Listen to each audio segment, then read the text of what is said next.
Welcome to Live Free, Ride Free, where we talk to people who have lived self-actualized lives on their own terms and find out how they got there, what they do, how we can get there, what we can learn from them, how to live our best lives, find our own definition of success, and most importantly, find joy. I'm your host, Rupert Isaacson, New York Times best-selling author of The Horse Boy, founder of New Trails Learning Systems and LongRideHome.com. You can find details of all our programs and shows on rupertisaacson.com. Welcome back to Live Free, Ride Free. It's all about self-actualization. And we've got somebody pretty self-actualized, Kansas Carradine. Should I say Carradine or Carradine? It's actually Carradine. Carradine. Yeah. See ya. Good job I asked. Those of you like me who are 5,000 years old or so, remember growing up with the series Kung Fu. At least you especially do if you're a Brit and I think also if you're American, and what a sort of cult that was. And David Carradine, who was obviously the star of that, coming out of an acting family. Well, his daughter Kansas has taken a self-actualized journey, which I think is unusual, particularly for coming out of a background like that. And I think it's one we can all learn from. I think it's one that we can all get some mentorship from. I know I said. So I'm not going to preamble too much. I'm just going to say that I first met Kansas about 400 or 500 years ago, I think it was, in the early 2009 or 10. We were both at a place in Northern California where there was a sort of equine assisted thing going on. And we had a brief conversation in which I picked up a fallen deer antler, which I still have in this house. So every time I see that fallen deer antler, I'm like, Kansas Carradine, yes, I remember her. And I always had this sort of feeling that we would end up talking more. And then through His Eminence Warwick Schiller, we met again in San Antonio last year, at the last summit, and in a raucous bar in the hotel, managed to work out the intention to chat further. So here we are. So Kansas, thank you very, very much for making the time. I know the listeners have a big treat in store. Can you tell us in brief who you are? Well, I think that question for anybody is so interesting because who we are exists in so many different domains, so many different levels. I'm a mother, first and foremost, two beautiful daughters. I've been largely identified in the equestrian industry. And when people ask, what do? I just get to say, I ride horses. I have been blessed to be able to have horses be threaded and woven throughout my life. When I was 11 years old, I decided to leave home. The home that you referenced to was really in Hollywood, like in the thick of it, and everything that you could imagine that is associated with 1980s Hollywood. And I moved out when I was in grade 6 and followed my nose into the horse world deeply, and then lived in a really authentic California horse ranch that was steeped in kind of cow horse tradition.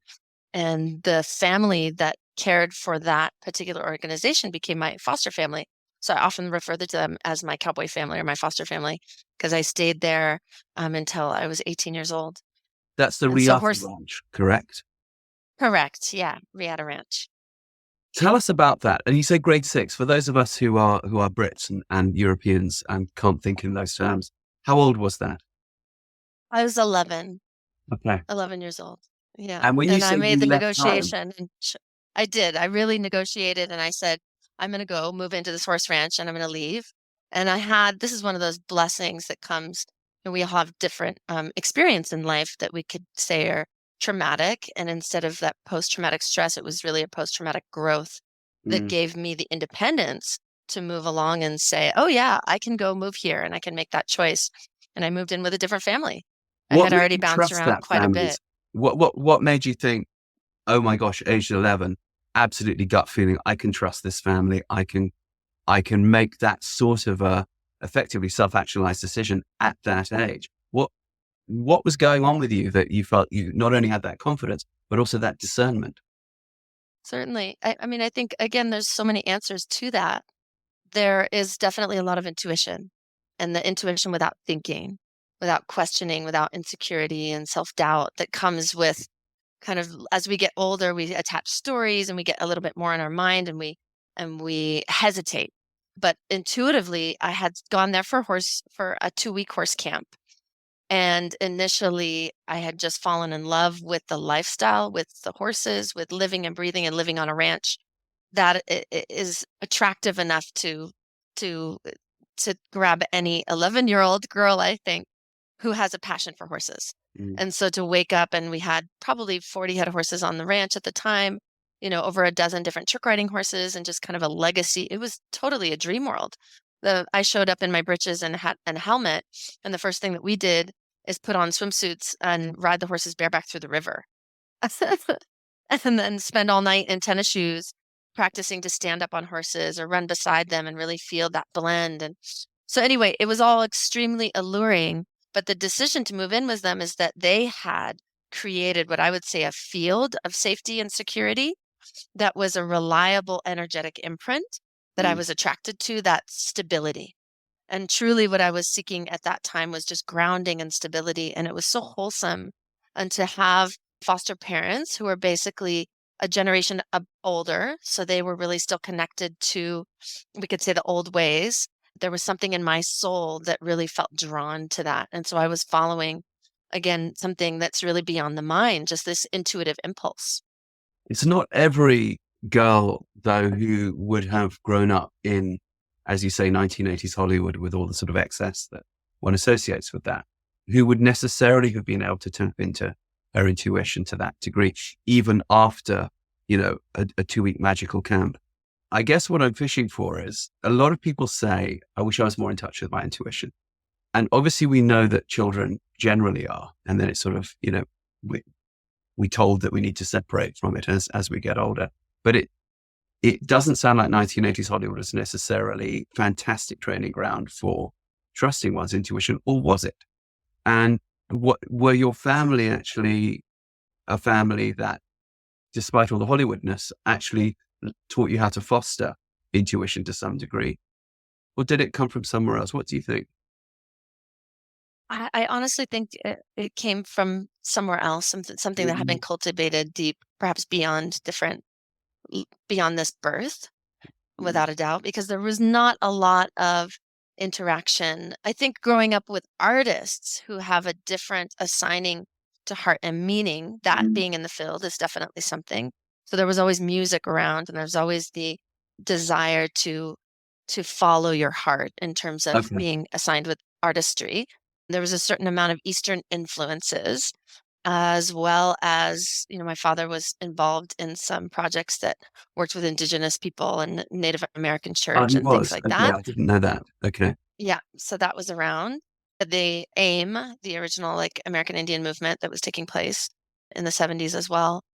But there was not a lot, the pendulum swings both ways in generations. And so I think my parents' generation was extremely conservative and very controlling, and therefore they were very liberal to me. And so there was not a lot of teaching, mentorship. It was just kind of, all right, we'll let you grow like a wild seed in a field and just let you be. And perhaps that in and of itself allowed me to tap into my intuitive impulses because I didn't have a lot of restrictions. That being said, I was seeking more form and boundaries, which is what I actually appreciated about having a German foster father who had a very organized, clean running ship at the stables that appealed to me on many different dimensions. And then at the same time, I would say that, also when you're around somewhat of a chaotic environment, then you start to rely a little bit more on the awareness and perceptions of safety and be more present to it. And so since that was switched on to me at a very early age, I think that made me aware of environments where I felt safe and secure, or environments that I wanted to move away from.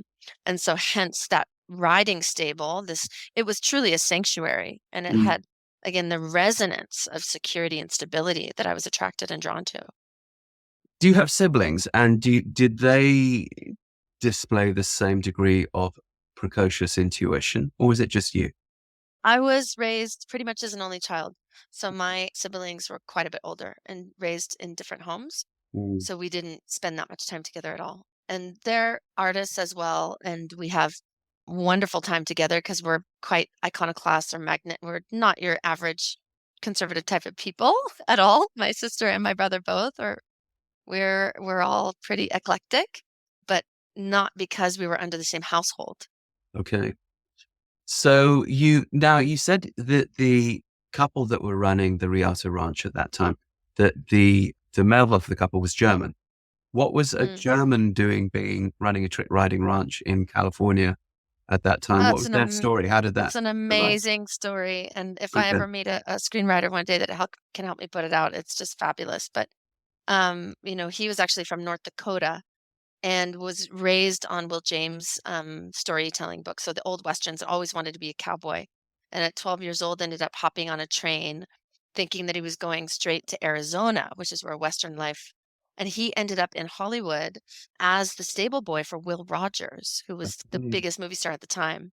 And, Wow. slept in the mangers of the horses and end up becoming, a rider in some of the sale yards because he was a really good rider, very good horseman, because his German father would hook teams together for plowing fields and things like that, and brought that tradition Mm. as in a very that lineage was really established. So when he brought it to Hollywood, he was actually doubling Jennifer Jones and Duel of the Sun as well as Elizabeth Taylor in National Velvet.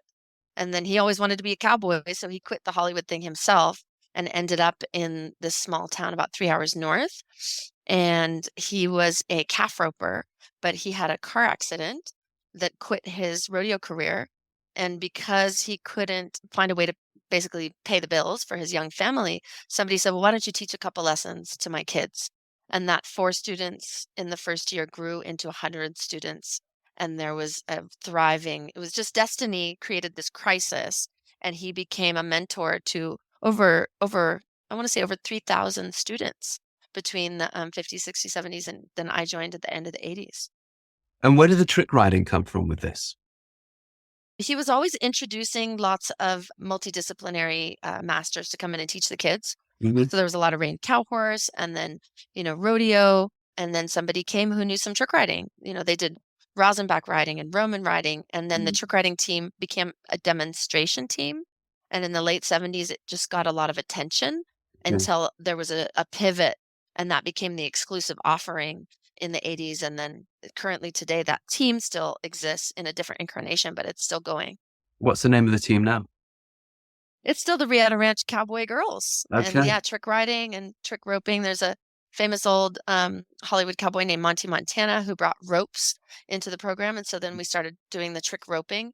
And Mm. really, I always explain it's such an ancient art. There's not many people who've ever seen trick riding before, much less know about it. And so it's wonderful that that's one place where it can kind of be nourished. And then it helped me later on, since being involved with Cavalia, find my path really into the circus world and the performing arts, this kind of vaudevillian entertainment. Absolutely. So talk us through, you find yourself on this 2-week horse camp. You're introduced to this wonderful world. Horses are already clearly in your blood. And you then make this decision to basically move in and sort of be a daughter and, become a trick rider. You are 11 when this happens. You then go out and become a performer, a public performer, sort of full-time performer. At what age? Well, I mean, I was doing the highest level shows at 12, 13. So it started early and then maintained. I mean, we had done everything from, Super Bowl halftimes and 49er games to World Equestrian Games in Equitana and all of those. Cheval Passion, which is in Avignon, France, with Mm. a young Lorenzo. Lorenzo was there, and Fred and Wow. Magali, who ended up hiring me with Cavalia, were also there performing at Yeah. that event. So yeah, it started early, which is a blessing in and of itself. I mean, I had a significant amount of burnout early on because I had already done so many things and had been pushed to a very high level. And at the same time, I also didn't have the same type of striving. Like, I need to prove this. I really want to be able to get to this next level because it had already been attained, quite early on. So I guess my natural magnetism to still be and work with horses was with a true love and a true desire. It was not because I expected it to bring me some sort of other means. Mm, And this is also the gift of growing up, around celebrity and fame, is because I saw really the impermanence of it. And it was never something that I had to strive for. I mm, was just really following what felt nourishing on a soul level, the desire to be with horses and find that unity mm. and have that relationship, which was much more the reason. That's the rub. So but you talk about burnout, and you're talking about burnout very young. How old were you in this first of perhaps more than one burnout? And what burned you out? Yeah, so there was definitely a significant amount of pressure and inflexibility. So all the 7 years through school and through secondary school, there was no option to do other things. I had some other passions and interests. And to be fair, I should say I was allowed to do, kind of mock trial, debate, certain plays and things like that. But I wanted to focus and get really deep into musical theater and focus a lot more on singing and voice. And that was not allowed because my commitments with the writing team were so big. So that was kind of the first teenage angst that I think I experienced. And then by the time I was 18, I really pulled back and had to find my own way. And I didn't want to be introduced as David Carradine's daughter anymore. I did not want to be wearing just, the red, white, and blue because I'd been doing that for so long in kind of this Americana role. And so I actually ended up kindling a love for the mountains and spending a lot of time up in alpine environments and more, Yosemite and the Sierras here where we live, and living up in ski areas and following that passion and still doing some shows from time to time. Um, and then it wasn't until I came back into Los Angeles and started going more into the stunt world, actually coming back into horses full time. But I was burnt out to the point that horses had become just a job, and there was not so much like the joy and the love behind it. And when I was cast for Cavalia, I had already auditioned and was hired before I'd ever seen the show.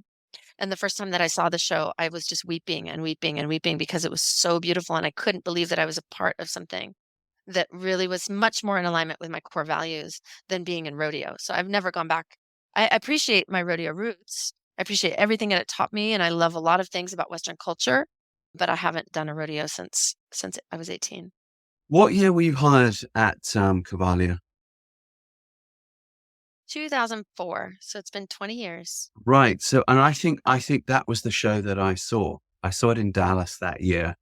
And I remember also being absolutely gobsmacked because, I'd seen beautiful equestrian spectacles before and so on. And so they're always amazing. But I remember that there was a quality to that particular show. And I also remember we in our preamble word said that I'd also, like you, lived in Quebec. We'll get there later. And I remember I was around in Quebec when Cirque du Soleil first began.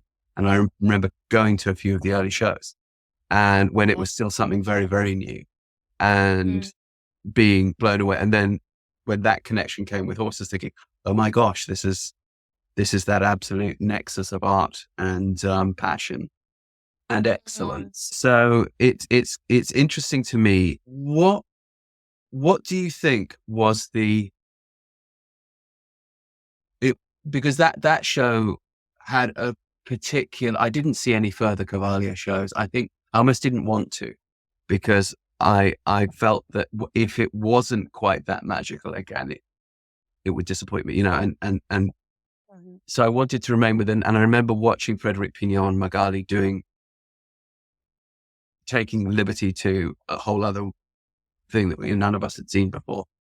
And the trick riding being astonishing and mixed with humor and storytelling and just great. What do you think was going on that you ended up in the right place at the right time there? Because, I know lots of people who've been in trick riding teams, good trick riding teams and that sort of thing. And they're all very accomplished, but this was something else. This was something special. It almost felt like there was something almost a bit occult or supernatural at work there. To talk us through your experience. Yeah, I mean, I always feel like it was a ceremony. And at the time I had already been attracted to being engaged in sacred relationship and being engaged in really meaningful ceremony and indigenous ceremonies, and was really wanting to align myself with things that had more of an impact in ways that work on the non-physical domain, but have really an energetic ripple effect, if that makes sense. Mhm. So at the time I was living in Los Angeles, and when I became hired for Cavalia and saw that, I was again attracted to the resonance. And this is something we'll get to HeartMath at some point. But I started to notice when we're attracted to energy, it's like there's a magnetism there that draws us in, and there's a shared resonance. So we're really attracted to frequency.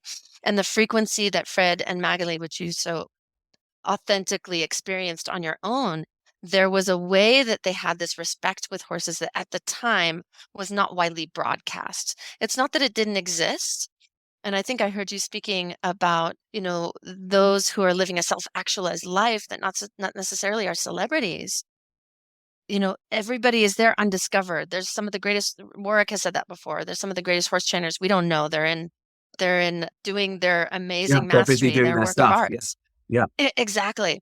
But this was an opportunity that it was widely broadcast. And since I was already, a stage performer and equestrian artist for so many years, I recognized that right quickly as being exceptional and unique and special.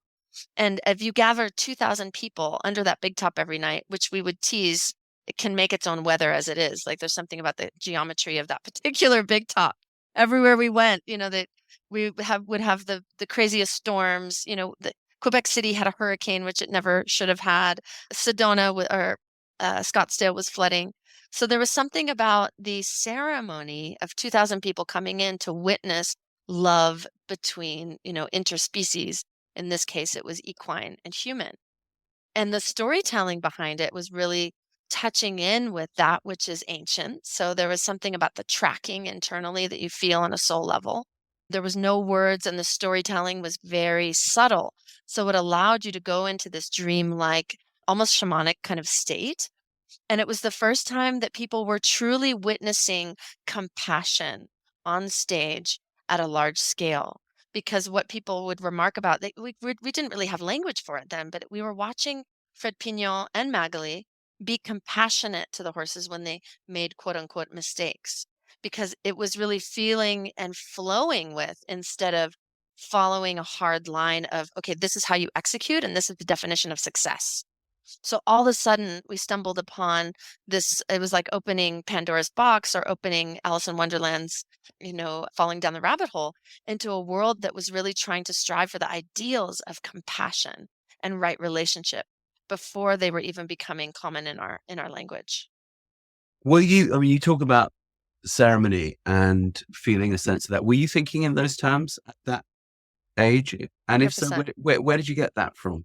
Because you by then were, as you say, a very choreographed performer. And okay, yes, your parents have been a bit around the American Indian movement and Native American church and so on. But you've broken away from that environment. So where, out of this highly choreographed sort of, as you say, Americana type, red, white, and blue type show, where were you getting these ideas about ceremony and compassion? I mean, I honestly think a lot of it has to do with the privilege of being raised in California. And Southern California is a pretty progressive place. And so coming back home, I decided it was a very specific pivotal moment, to be honest. I moved back to Los Angeles in 2001, right after September 11th. And somebody said, hey, I can get you a job serving tables. You just moved to LA at a really fancy sushi restaurant on Sunset Boulevard. And it would have been an easy thing. So I showed up in line, excuse me, and there was all of these professionals and people who not likely with families and whatnot, with attaché cases and suits. And they were all trying to get a line because everything, there's been all these massive layoffs, and we were in a huge recession now. And I took one look at that line and I was like, I don't need to do this. I don't need this job that bad. And I ended up working for a crystal lady for like $300 a week in Santa Monica. And she was an energetic healer, medium, and we worked with crystals. And that was the first time How that did you I end made up? a choice I that I ended wasn't up going to. working with her. Hold on, there's a story there. No, Sure. I was genuinely already a spiritual seeker, Okay. hungry and ravenous for everything that I could read about spirituality, about, at the time it was really anything like kind of new age, and really it's ancient wisdom. It's the occult, it's esoteric wisdom. And so ravenous in all of that, kind of feeding that desire, I was looking at, I can't remember the name of it, but it was like a Mind, Body, Spirit magazine that was quite popular. And there was an advertisement in it. And that's what I answered. Okay. And, when you go to an interview and they ask you for your birth date with the time so that they can do your astrology in order to get the job, it was that kind of a thing, 20 Okay. years ago. And at the same time, I had also, can't really remember how those contacts, I just was setting out the intention that I wanted to work again in Native communities. And so I was involved in different long dances with women's circles, as well as with the Chumash Nation here in Southern California, which is part of, my roots. And I guess I'm missing a really big piece, which even though I haven't done any DNA testing, I was told my whole life, my grandmother was from the reservation in Oklahoma. And Okay. so my mother's grandmother is Native American. We don't know Which exactly reservation? which There's a tribe lot of reservations and in which knows. Oklahoma. We don't know any of those Okay. stories. We just know that Okay. she came from Oklahoma, ended up in Texas, and then married my great-grandfather and ended up in Okay. Southern California. And this was something that was hidden from our history because my mother's maternal side of the family was embarrassed by it. And so, there's something called Mongolian spots, which is an imprint that happens. It's like Appaloosa imprint on like a birthmark Mm. that I have. And At the so I was base of the always told spine, that, but isn't there it? was really no support. It is. It's around like the sacrum. Yeah. Yeah. On your bum. Basically a little Appaloosa bum when you're a Right. baby, and then they kind of, fade out.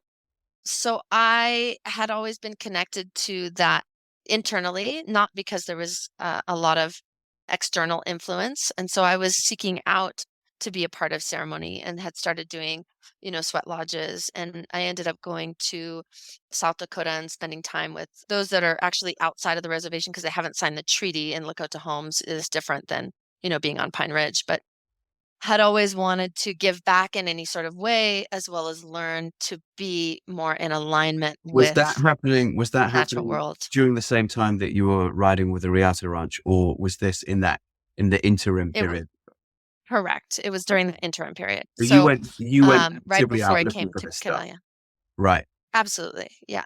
Now, for To the those, point that I go will ahead. laugh about this because, there's certain ways that you're supposed to follow, trying to get work, for example, in Los Angeles, you're supposed to stay in town and follow the momentum.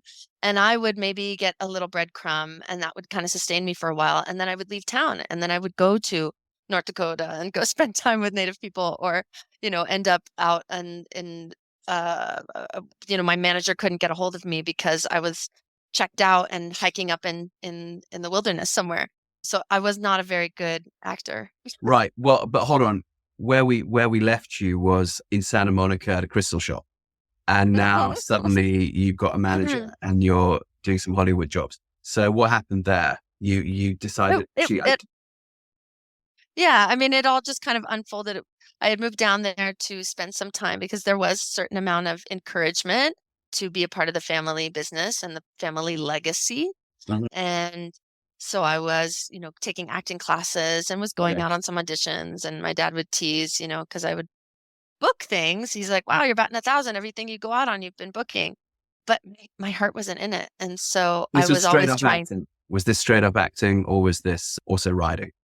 So it ended up taking both sides. So yes, there was some straight up acting, and that was always kind of like the desire for, the family encouragement. But when I was visiting with a livestock contractor, he had worked with my grandfather, he had worked with my dad and all my uncles. And he said, oh, you went to Riata Ranch. You sure can ride. I've got some work for you. And Okay. so my first job were actually, for the Screen Actors Guild, was doing stunt work. Got it. I did both. And then there always have that judgment of like, well, you can't do both. You can either do the stunt world or you can be really focus on being a serious actor. So again, those were like you're in an artistic environment and already you have these constructs that society wants to put on you. You can't do it this way and that way. And I didn't care for such labels. Quick rewind. You'd said that one of the reasons that you burned out was that there were some other things you wanted to explore, including singing and musical theater. Well, that's acting. And there you are in Hollywood. So had you lost the desire for that by then? Yeah, because I realized that, I mean, I enjoyed performing and I enjoyed being on a live stage, which is why when Cavalia came along, it was really Okay. easy to join the circus. Basically, it's a little bit of a different texture as opposed to being on set.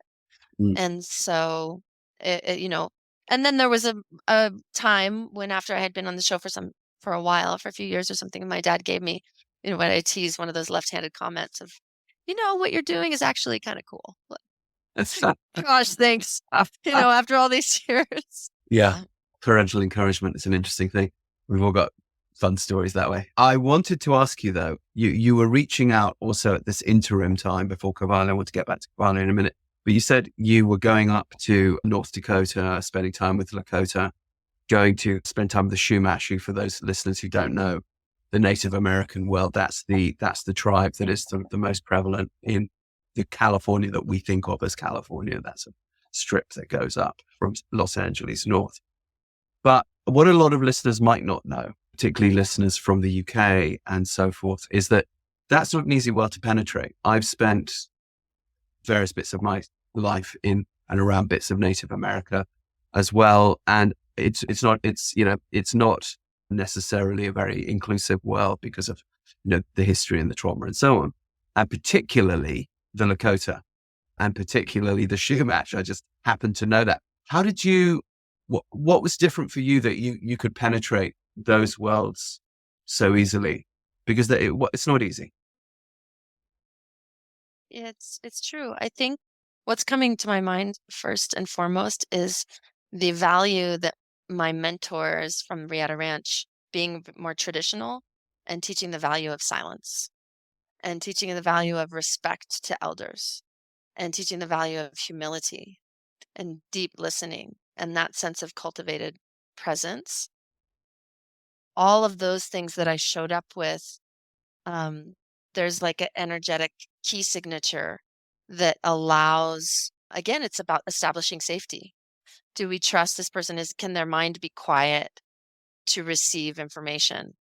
And so the aspects of humility and respect, I find, were certainly part of the portals and really remaining authentic. I mean, I used to always say I preferred to be around the horses in Hollywood because you can't be fake around horses. You have to be authentic.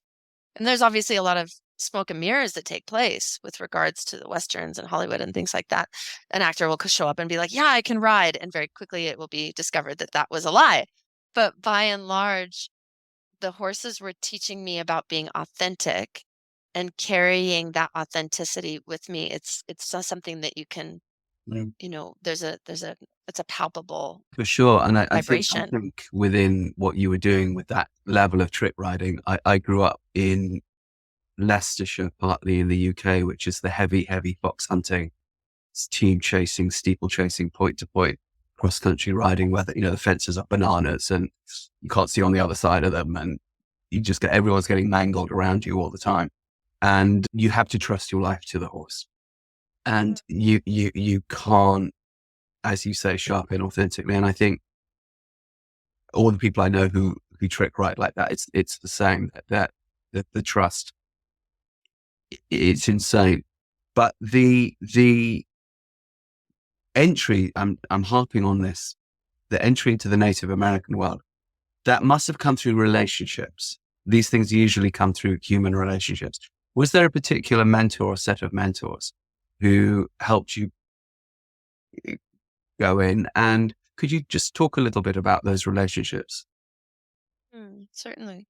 And I will say, one of the things that I was always present to is I think early on, I decided I really didn't want my name to be at the forefront of an introduction because I didn't want it to color people's experience and I didn't want it to give me access that I wouldn't have earned authentically on my own. And so I would, have this name Kansas, and I would often just, this is Kansas, and I would know people for years before they ever even knew my last name. Yeah. And it's been very useful at times. And I think my genuine introduction into the, Chumash community, there's a particular elder named Choi Slow who's still with us.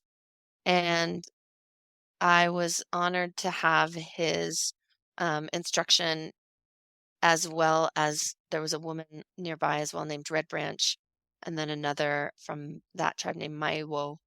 And they knew of my connection with horses. They knew of, I think, my sincerity to seek and understand and just to listen and to learn. And so spending time with understanding the listening and connection to the birds, those that fly, those that crawl, the four-legged, the two-legged, and the interspecies relations. It was the first time that I understood that there's really, I mean, there's many worlds existing side by side, but that there are certain members of the community, for example, that wouldn't get in cars because that type of movement it disturbs your perception movement when you can have more stillness. Choice Low would mention oftentimes that there's three beyonds, beyond, beyond, beyond. And that when we think that we're going to this, getting behind the meaning behind something, there's still many more layers even to that yet. So I think with all my teachers, I always want to move in, just like I did when I was 11. There was something inside that when I see mastery or recognize that type of information, there's that willingness to really sit at the feet of the master. And recently I was thinking that watching Kung Fu, there's this discipleship, guru disciple relationship that is depicted. And I thought, wow, that was imprinted on me at such a young age. And it's something that I really love apprenticeship. I think there's a real healthy human experience within that. That's just something that I've been coded for. So I really like to work with math masters and really surrender my own idea of superiority.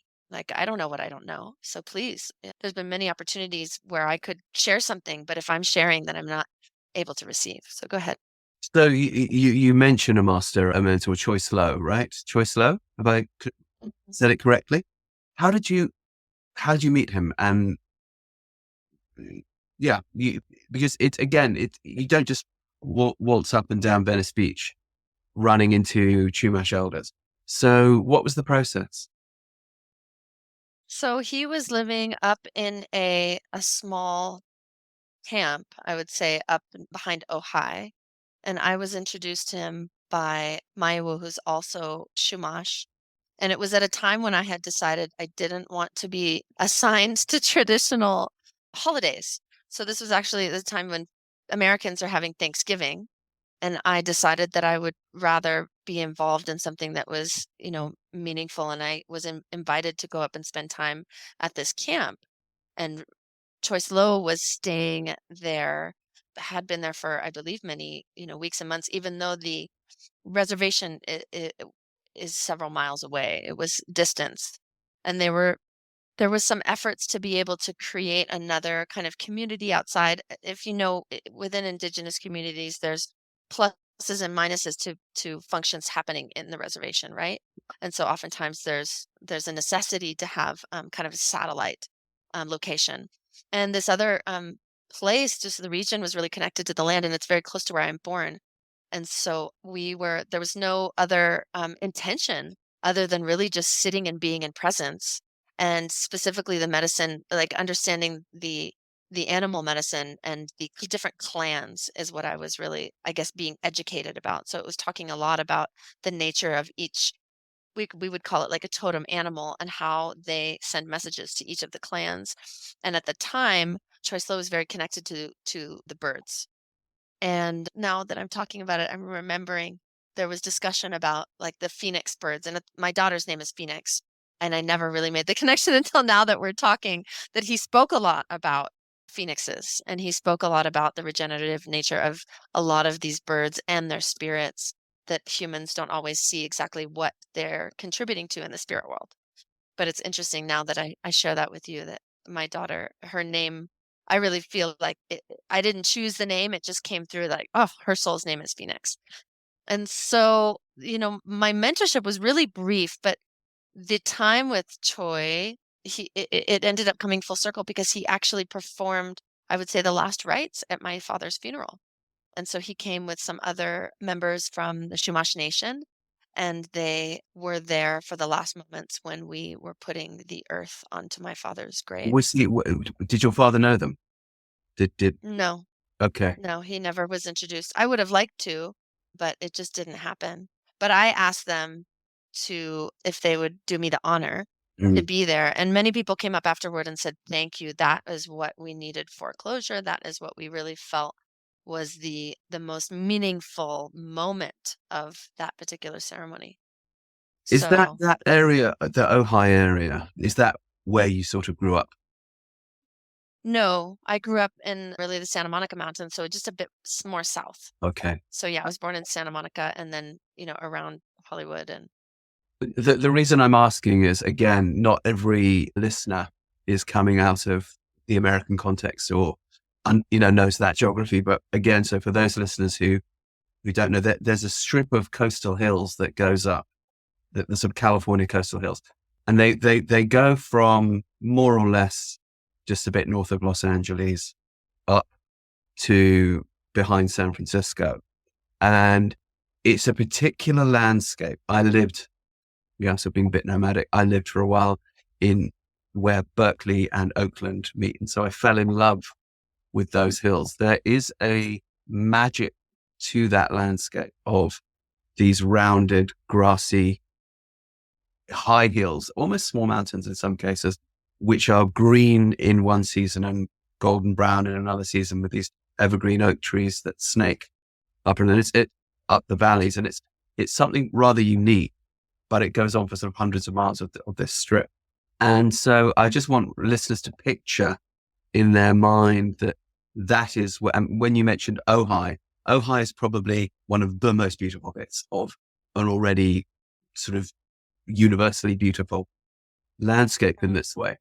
Did you, just before we go to Cavalia and your performance there and what came after that, can you describe, as a child of those hills, and then, as you say, first growing up in the sort of Santa Monica, disconnected from the nature while still surrounded by it, because everything that surrounds Los Angeles is very beautiful, and then connecting, can you just describe, for people who might be driving their car in New Zealand or Manchester or New York or wherever, or Zimbabwe, who are listening to this, just can you describe any moments where you really were brought into the occult connection with that already occult landscape, and just put us there, talk us through that? Because a lot of people have never had these experiences. Certainly, certainly. I mean, I was just speaking with a naturalist when I was down in Patagonia about and asking and inquiring, what was your imprint of being in one with nature, being really immersed in nature as a child? Because obviously, those people that are still protecting endemic species and things like that, it's so far beyond what I believe I'm doing. But one of the things that stands really clear is my parents were living on the beach when I was very small. And so I spent a lot of time in and on the ocean. And the beauty of having a very free childhood is that there was no sense of urgency or a schedule, but everything in terms of time, I was just able to spend hours and hours in the sand and hours, looking at starfish and the little sand crabs that I would pick up and let them run through my fingers. And the Pacific Ocean here is a little bit colder, but to me, and with the hot summers that we have in Southern California, 'cause Southern California really has a desert landscape. It's very much like Mexico. Um, so many introduced species for the landscaping, but as you described, the oaks are truly the signature. The oaks and the sycamore trees, which have these Mhm. beautiful kind of white marbled trunks and these very wide five-pointed leaves. And so I remember as a child really being captivated and fixated by the earth, by the fennel, which would grow wild, by Mhm. the trunks of the trees and the bark of the oaks and the sycamores. And then there's a lot of sandstone here. And as you mentioned, kind of steep hills and cliffs. And there's a lot of fossils in there as well as quartz and things like that. And I went to somewhat of an alternative kindergarten here in LA, and we would cross this little creek, and it's really a desert, so it's hardly much water down here. So a little bit of a stream of water was just, it was like Eden.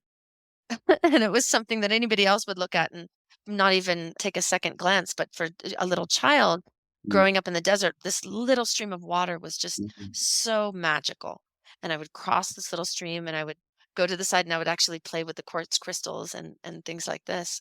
And really having the time to just be absorbed deeply. I just feel like the wind, we're famous for the Ana winds. My name Kansas actually means child of the south wind. So yeah. there's something about the wind in my blueprint. It for me it's invigorating. It feels the ones that come from the warm south, it's a very feminine wind. And then you hear the wind moving through the trees, and it was it was as though nature was still really breathing very deeply through all of my cells. Even though I went to regular public school, I trusted nature and trusted horses and had a very deep relationship with them even before I trusted humans, I would say. And now when I come back to California, because it is so deeply encoded in my cells, I still pay homage to these sandstone. There's these huge rock formations, like Eagle Rock is one of them. There's Shumash Painted Cave. The Shumash people were actually a matriarchal society because the life here was so abundant. There was enough food, there was enough, both from the seafood that came from the ocean. It was a temperate climate, so there wasn't the same type of warring society that we're familiar with, the association with Plains Indians. The matriarchal society out here in the Chumash was very, very balanced. And it was through working with them that I also was able to learn more of the storytelling out in a place called Point Conception, which is the farthest western point of California. And I had spent some time out there and then learned that that was the place that where they believed the souls would leave Turtle Island, that was the jumping off point. And so, my husband is a geologist and he'll always tell me the science behind stone. And to me, it kind of demystifies things. It's like when you said that you didn't, Rupert, want to watch Cavalia again, because it might take away that initial imprint. And for me as well, I prefer the creation stories. And when I was in the Lakota Nation, I learned some of the star stories about, the Pleiades, seven sisters, six sisters, one whose back was turned. And it was only years later that it was realized that they've known these stories for centuries, but with modern instrumentation, we can see that there is a dark star there in the Pleiades constellation. So all of that to me, the preservation of our creation stories, and as you travel around and read them all, you see the similarities. That to me is what it is to be human.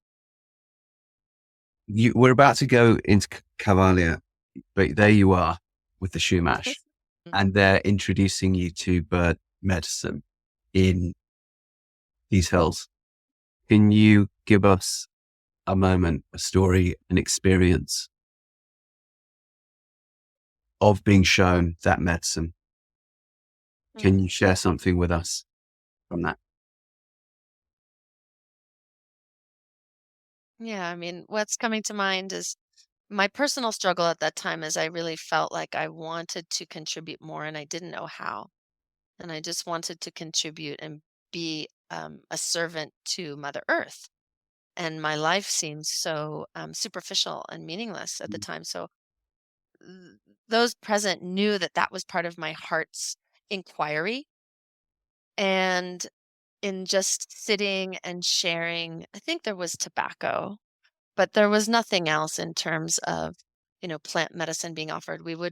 I was taught how to properly harvest sage with respect to not hurting the plant and to pick very quickly and make sure that we do it at the right time of day and having that respect and honoring for the plant kingdom. And then as we sat down and we would burn sage and sitting in a very simple kind of, shed with a lot of wings of birds around and talons of different birds. And I was taught how to groom the feathers.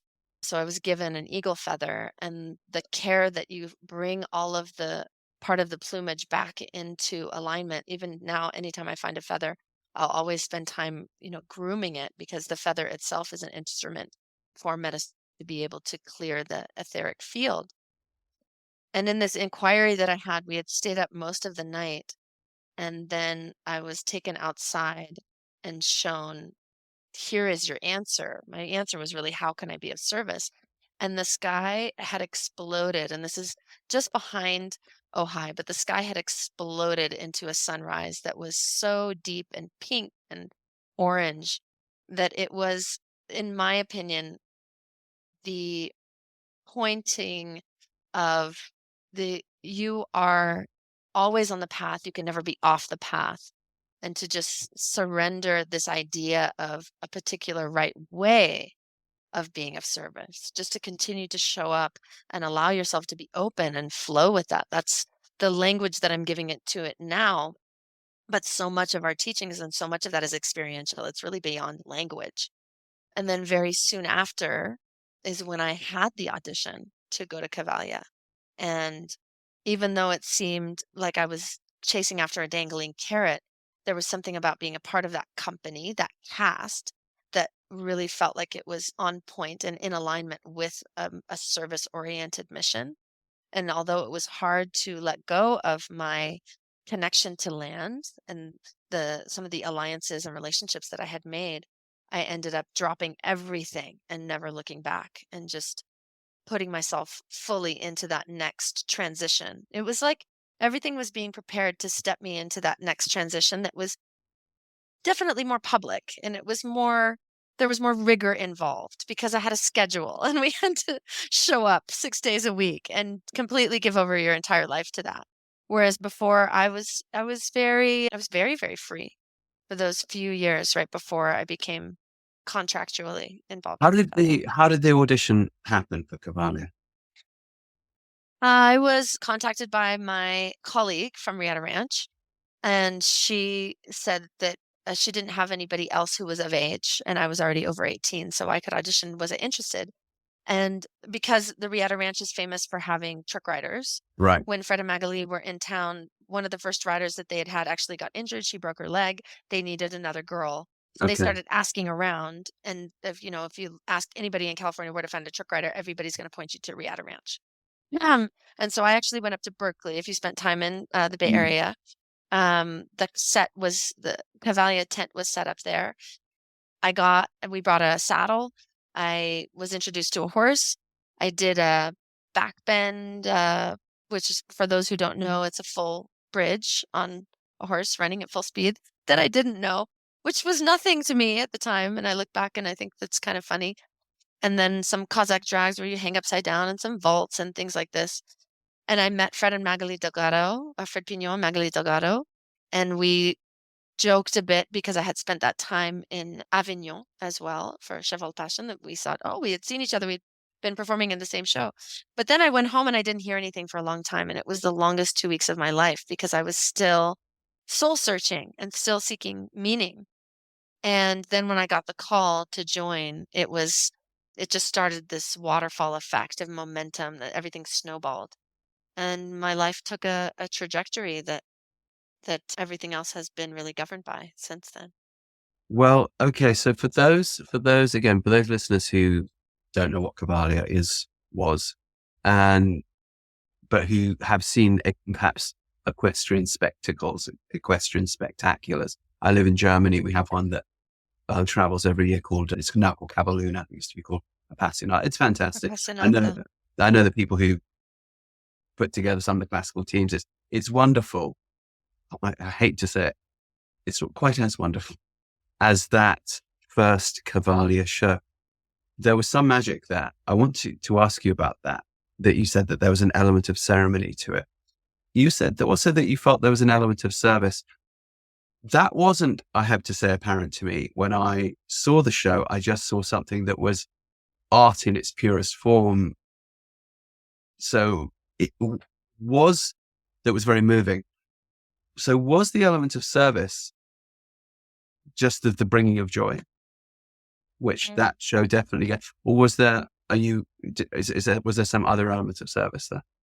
My way of defining service is also that when we are willing to give that much of ourselves for other, so that's bringing joy without a doubt. But also when we look at the horses, later on in life when I met Ariana, and you and I both met in that kind of equine therapeutic context, I questioned bringing horses into any stall environment or any structured environment. And then through my own self-inquiry and meditations and whatnot, I realized that they are performing a tremendous act of service in allowing themselves to be in that ceremony, Right. going into urban environments and giving those people from cities just a little bit of a picture of what it was like, or what it can be like, again, at the highest octave of experience of Mhm. right relationship between horse and man, our interspecies relationship. Mhm. So there could be an idea of like, I don't want to be involved in this because XYZ.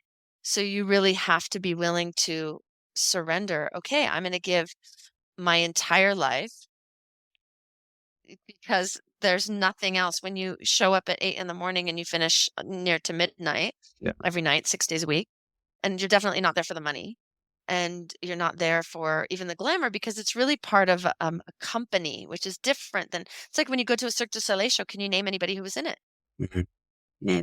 It's a different experience. You're there for the sake of the whole. Mhm. And it was wonderful to be around, Fred, and I felt so blessed, obviously, to be in that environment. So I know that I was getting a lot out of it. But when I look back on it, I always was trying to make sure that I could find ways that it was of service. So the other piece that came in, and I was a bit naughty, like you talked about me being naughty earlier on. I was giving away tickets oftentimes to my friends, like my Lakota friends, and to anybody who works with different nonprofits and things like that, because we often had empty seats, Mhm. and our ticket sales would be low. And so I was always trying to find ways to share that joy with others who wouldn't be able to pay for it, because it was an exclusive event. It's very much Mhm. assigned with elitism, as is the entire equestrian world. Mhm. And so part of my little way of contributing was making sure that, Choi and some of the Shumash friends were able to come, as well as Lakota friends. And then around the world, because I was with that company for so long, there was a lot of nonprofits that I was able to get in to see that. And basically, these are people who have given their whole life to humanitarian causes, and they don't have enough money to buy 4 tickets to bring their kids to come and see that. And so this was a way that I was just an instrument to help facilitate such an experience. I think I've only met Frederic Pignon and Magali Delgado a couple of times. I'm hoping to have them on the show, actually, because I met them at Quitana last year, and I've got to give them a ring to get them on. And what I think I recognized immediately, I also met them backstage at that show that I described. And I was immediately struck. Obviously, one was struck by them on stage, but what was so interesting is you're prepared for people to be assholes, and I also, like you, grew up all through university. I financed myself by riding on film sets. So I did that, the endless waiting around, but for great money, and then you do something for 5 seconds on a horse, and then, you can sort of pay off for your rent. It's wonderful. But, you are you're basically an extra. And so you're lowest of the low on that very hierarchical food chain that you have in the movie industry. It's for those people that haven't experienced it. It is, people aren't very nice to each other. Basically, there's the power structures are fairly military, really. But and of course, with the horse world and the arrogance and snobbery that goes with it. And I'm sorry, but I spent a lot of time in France, and the French can be awful with this, particularly the ones who ride really, really well.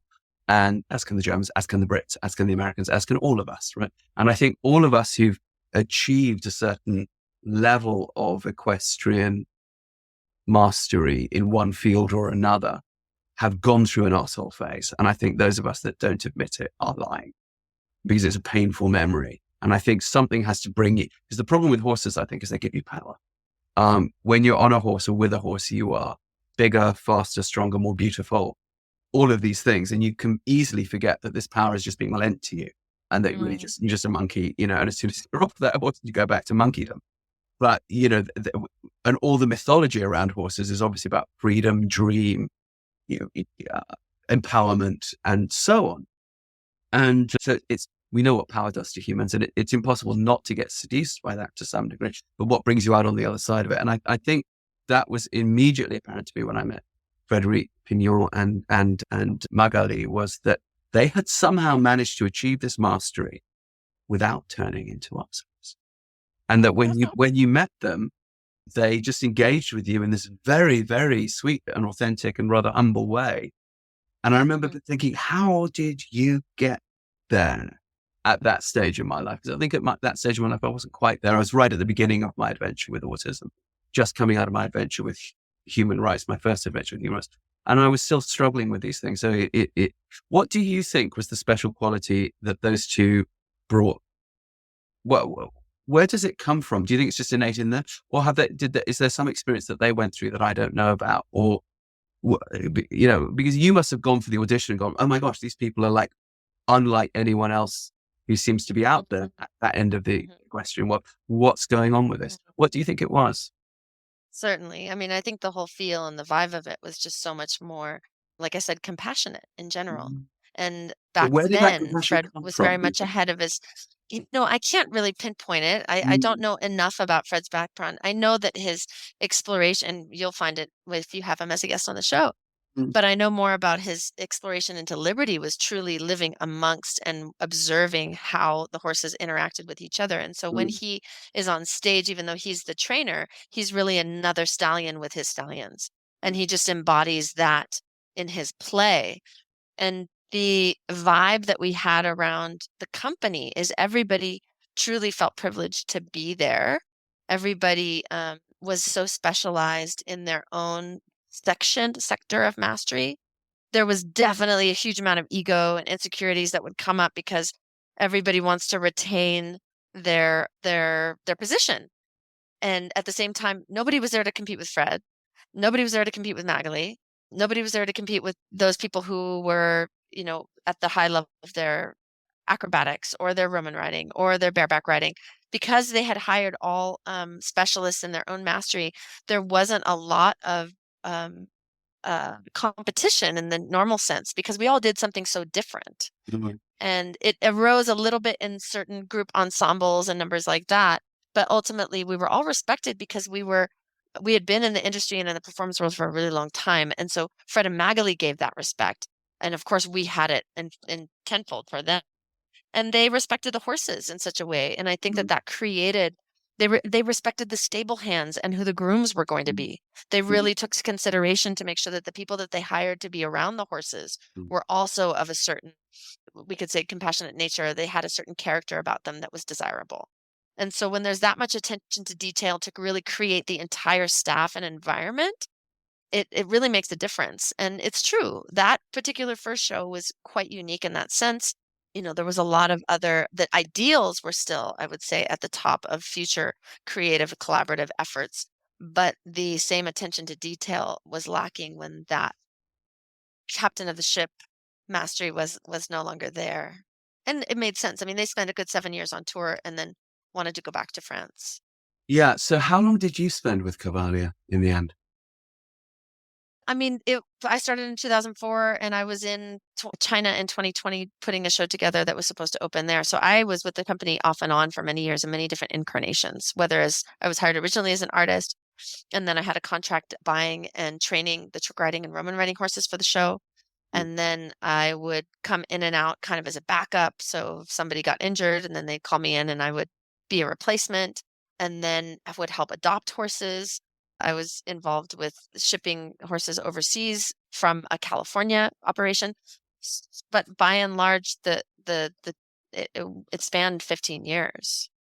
And then my you- husband is a creator within the Okay. show. So when I was, for example, on extended maternity leaves and taking care of children and homeschooling, and that was where I put all of my energy, I was still there on the tour, and my husband was there 6 days a week, curating the artistic vision, basically. So we were very intrinsically connected.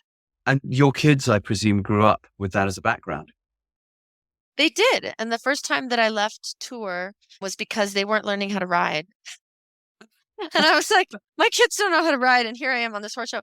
And the horses, they put so much effort. They didn't need to pack around kids all the time. I didn't want to ask that of them. And we had a lot of hot horses that Mm, were too much for a 3-year-old, a 5-year-old to get on. sure. So that helped steer me to a different incarnation. Do you feel that because I never saw Cavalia again after that, do you feel that same sense of compassion and service remained? Or do you think it was at a high point at that particular watershed that I saw? What describe, that's a 15-year trajectory. It's a long time to keep something like that going in a certain way, because lots of personalities coming in and out, different incarnations, different human. Yeah. So just, what? Yeah, I think it was definitely at a high point. It was just a magical moment in history also. And then there was the attempt to try and recreate it, but bigger, and bigger is not always better. Yeah. It still had the ideals, and I think everybody who was able to be a part of that vision felt truly honored because we had high principles. And it's a human effort to navigate toward a North Star, or just like when you put in your course and chart a course at sea, it's not in a straight line, but you're guiding toward that intention, toward that goal, toward that higher vision. And so we all did our best in the face of adversity, but there was magic in the very beginning, and Fred and Magali were a part of it. They are wonderful individuals. Right. And there must have been a certain amount of that magic keeping going, or you wouldn't have stayed with it, I presume. Or your husband, who I'd also like to have on the show because he's a very interesting chap. So if he's willing. So, okay. I want to move ahead a little bit now to another chapter in your life. So you then begin to work more in the equine assisted field. And this is right about the time that you and I crossed paths. You run into someone called Ariana Strozzi. I don't know how she pronounces her Italian-American. She's now Mizuki. So, or Mizuki, yeah. So Arizona Mizuki. Mizuki. I want you to tell us about that. And then from there into HeartMath. HeartMath is something that I feel everyone should know about. In Horseboy Method, for example, when we are doing what we call sensory work, which just came from the way my son used to lay on the horses. And it was clear that his really agitated behaviors would just go when he did that, when he was body to body on the horse like that. And then much, much later, after we'd done it with a bazillion other people and seen the same result, talk to people at HeartMath and realize, oh, I see, that was what was going on with the resonance of fields. But I think you should talk about this because you know a lot more about it than I do. So there's something you talked about service, and I wrote a little question here. Is self-actualization possible without service? And I think that it sounds like you might have reached again another watershed moment where your life then, perhaps through your own children, I don't know, gets taken in this way towards a much more obviously service oriented. Talk to us about that. I mean, sure, the conversation about service is one way to describe it. And then the other act is, I would say, selflessness. And so when I had children, this for the first time really reoriented my entire world externally to these other beings, as opposed to internally and just focusing on myself, my own needs. So for the first time, what parenting brought me is the opportunity to know what it was like to, at moments, really be truly selfless, because it's very rare to find in society, I would say. And these moments where you really forget your sense of self. So there's two aspects of it. It's one is not being selfish, or the absence of conceit, we could say. But there's also a sense where your beingness or your limited perception of personality dissolve, and you're just thinking of being involved in an action that's caring for other. And it can be caring for horses, it can be caring for land, it can be caring for just the energetic resonance of the planet, which is what we do a lot in HeartMath. But really, that to me is a flow exchanging, going outward.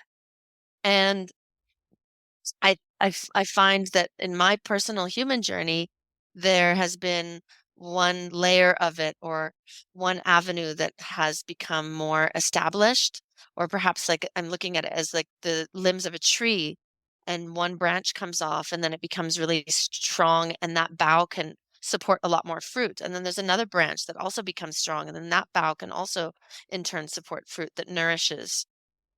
And so there's these different branches of selflessness, or branches of service, that I never thought that I would be able to that have continued. It's like I'm now doing performances sometimes, but they're always for nonprofits to really generate interest to raise funds and do fundraising for other charity organizations. And when I was able to shift this very strongly established pattern of wanting to receive something from doing a performance, like I want to meet my metric of excellence, then I would shift that into how can I give? How can I want people to feel joy and to feel enthusiasm or feel youthfulness or feel inspiration from watching this, as opposed to I want to tick my boxes so that I get appreciation and validation. So when that could shift, and that took a long time, again, Mhm. being a child performer, I wasn't hip to that in my 20s. I wasn't trying to transform it then. I didn't understand it the same way. That now it's really conscious effort so that even before weeks, months before I start to do a show, I'm already starting to make sure that the outflow of energy is really caring for whatever audience that is that's going to show up. And then my work in the nonprofit sector, actually, it's an interesting segue, came from my association with HeartMath, which I learned about over 20 years ago before I joined Cavalia in my spiritual seeking. I was actually at a spiritual teacher's gathering, her satsang. So her name is Gangaji, and she was a disciple of an Indian mystic known as Papaji, who was a direct disciple of Ramana Maharshi. And so that's that lineage, and that's that meeting, that fated meeting of self-inquiry, which I'll never forget, is where I first learned about heart math. And it was just kind of being in the vortex of transformation. This is when I was still doing this work with the Shumash and right before I joined Cavalia. Go ahead. I've just got a question. A lot of people, listeners, will not know what heart math is. Please tell us, what is heart math? Mm. Um, so let's see. Heart Math itself is the name of an organization that has done a huge amount of research, and the crux of it really started to prove that our emotions affect our physiology. And so it began to study the heart rate variability, which is really the beat to beat changes that are emitted from our heart, which is an electrical organ, and those subtle fluctuations, depending on whether we're experiencing a renewing emotion such as appreciation, care, or compassion, and then what that looks like when we're experiencing a depleting emotion or a feeling that is discordant, such as frustration or anger. And through the research, the Institute of Heart Math has been able to really prove, and we can see now with spectral analysis, when we are in a flow state, when we are in a state of love and feeling good, really in the zone, that actually creates an organization of our physiology. And the term that's been used now is called coherence. So when we have that coherence, that aligned state, it's when we have optimal functioning. It's when there is an organization. I equate it to a 72-piece orchestra.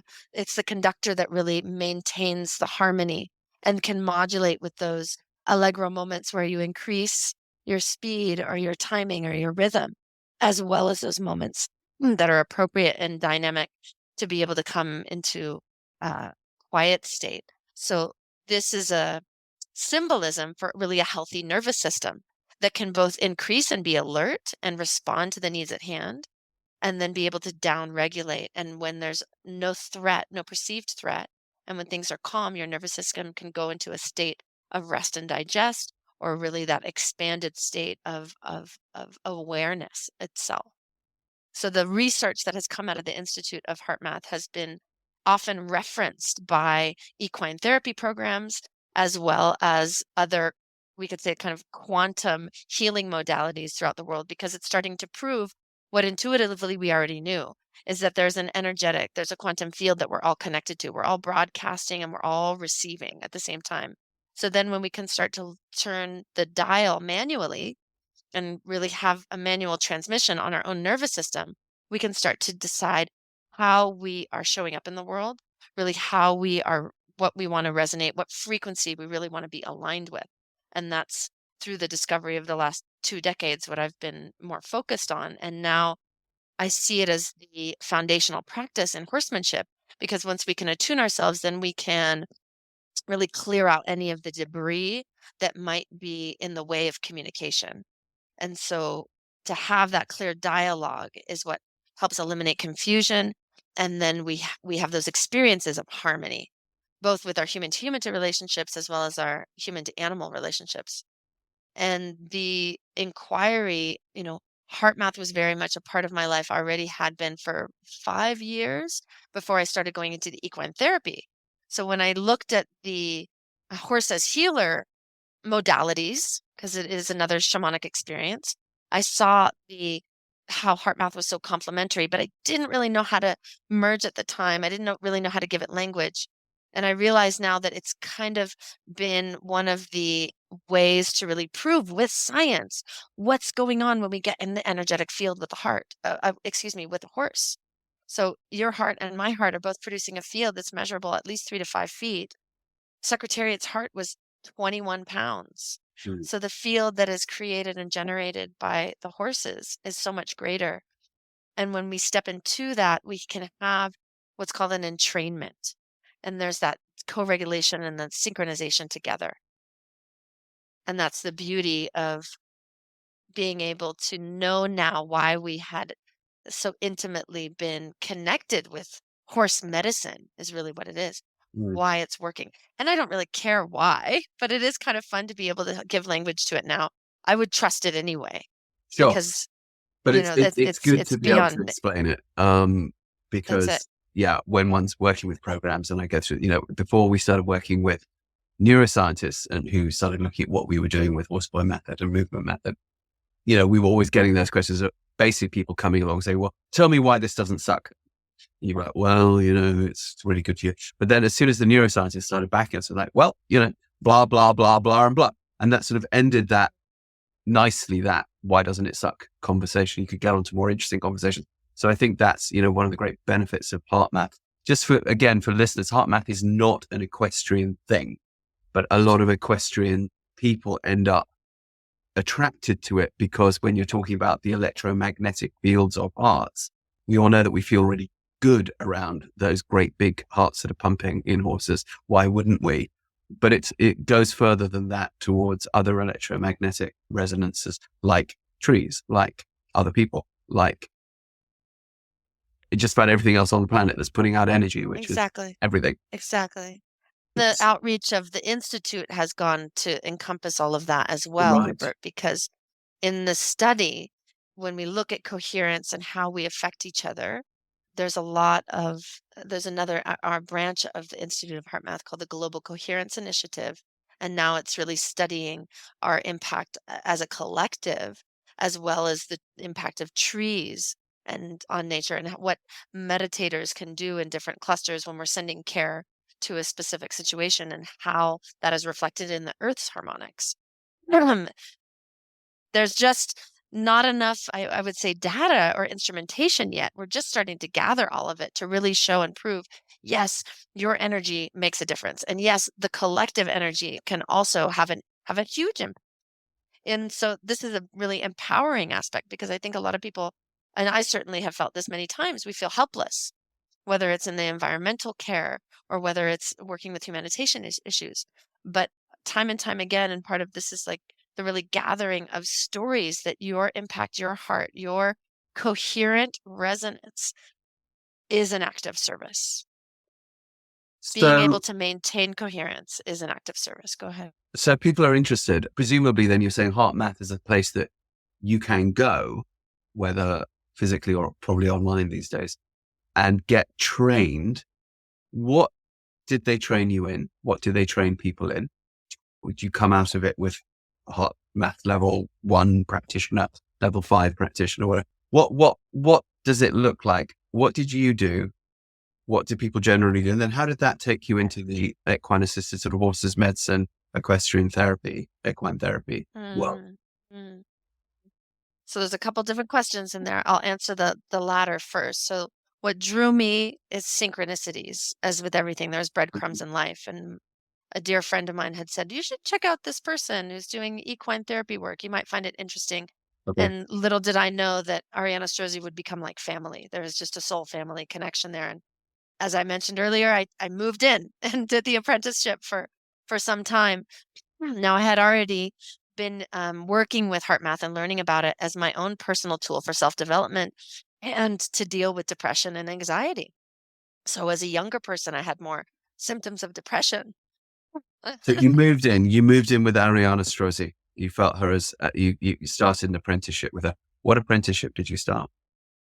I did. So really studying, always being drawn to the horse medicine. And because I had already been introduced to Native American wisdom and understanding there's plant medicine and there's the rock people and there's the medicine from each and every animal and from the feathers themselves. So this exploration, this deep dive, we could say, into the equine therapy world for me was really assigning meaning to that which I had already dedicated so much of my life to. I wanted to find what really is in the relationship with the equine. And I went through, a deep soul inquiry of, can we ever ride horses again? Is that truly right relationship? Okay. Should they be in stalls at all? I had a very difficult judgment about that for some time. And then the way that I Why? rectified it, What, at what point did that happen? yeah. Because was it just having horses in stalls for 7 years going around doing the show? Or because the horses seemed in Cavalli to be actually full of well-being. So what? So because I had been exposed to horses almost always being in a work environment or being in a Mhm. stabled environment, I had not been around them as much when they were free and able to live in a herd, and specifically as a family herd. And that's something that Ariana showed me. And once I saw it, it was so compelling. It was so powerful to see these natural family herds and to see them all living on very steep terrain, which we would be worried and be in overcare of our shore horses. Yeah. So that created such a strong catalyst within me that I thought, oh, it was like throwing out the baby with the bathwater at the Okay. time. That's where my naivete was, is saying, how could I put any horse in stalls? See Right. what they really belong to be free. And at the same time, I had a vision to create a show that was really extrovert and explicit about its ceremonial aspects, where the herd would be brought in, it would be outside, it would depict more of a Native American environment with horses. So because I had that as my apex of the experience of being with horses, I had the pendulum swinging this other way.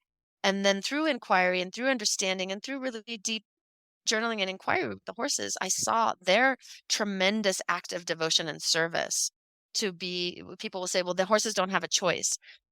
And I believe that on a soul level, each soul is really being brought into relationship with each other, whether it's interspecies, that they do certainly come into that incarnation, that embodiment, and they go into the cities and they awaken the hearts of humanity. It's really nothing less than that. Absolutely. And so I would agree. to learn more about to learn more about the magic. That's why I was drawn to the equine therapy work. But I was insecure at the time and didn't feel like I knew enough or had enough life experience to really carry and facilitate on my own and make that the forefront of my offer. Ariana to me was such a shaman. How can you just take a certification for a couple weeks and then think that you are going to have that same magic, really? So I didn't right away start to make that my offer, and I went back into the performance world, which I knew how, and then I was still using HeartMath always as my own really tool for therapy and understanding how to regulate my own emotional landscape. And I became certified in HeartMath for to be a private coach back in 2011, and at the time that was the way that you would offer it, was really one-on-one.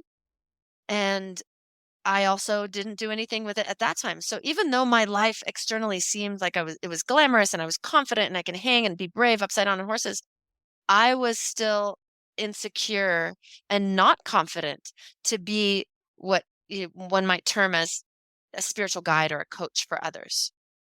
It took me another 15 years really to get enough life experience and to have other shifts taking in place in my psyche that I could be rooted enough to really be able to hold space for others. And that was just part of like the making of wine or just the curating of ripeness.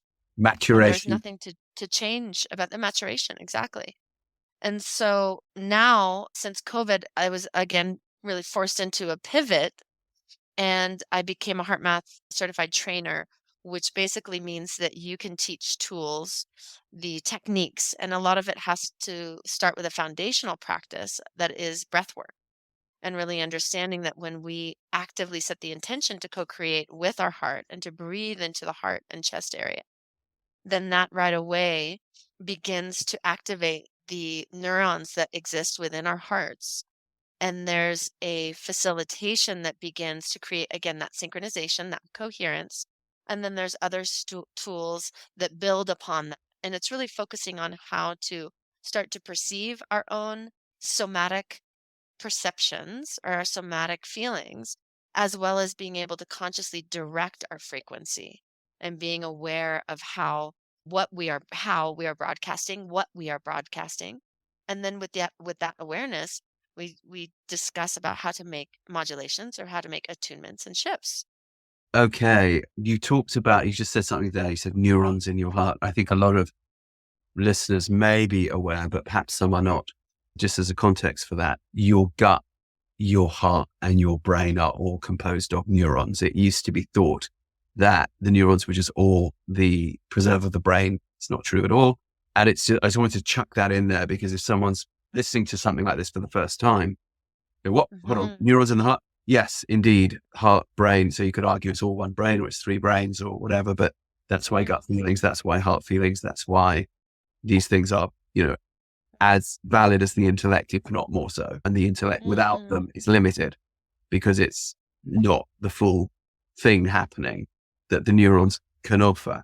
Again, also for people that I should have also said, Ariana Strozzi, now Mizuki, that's the Sky Horse Academy, right? Why? What? And I'd love to get her on the show actually.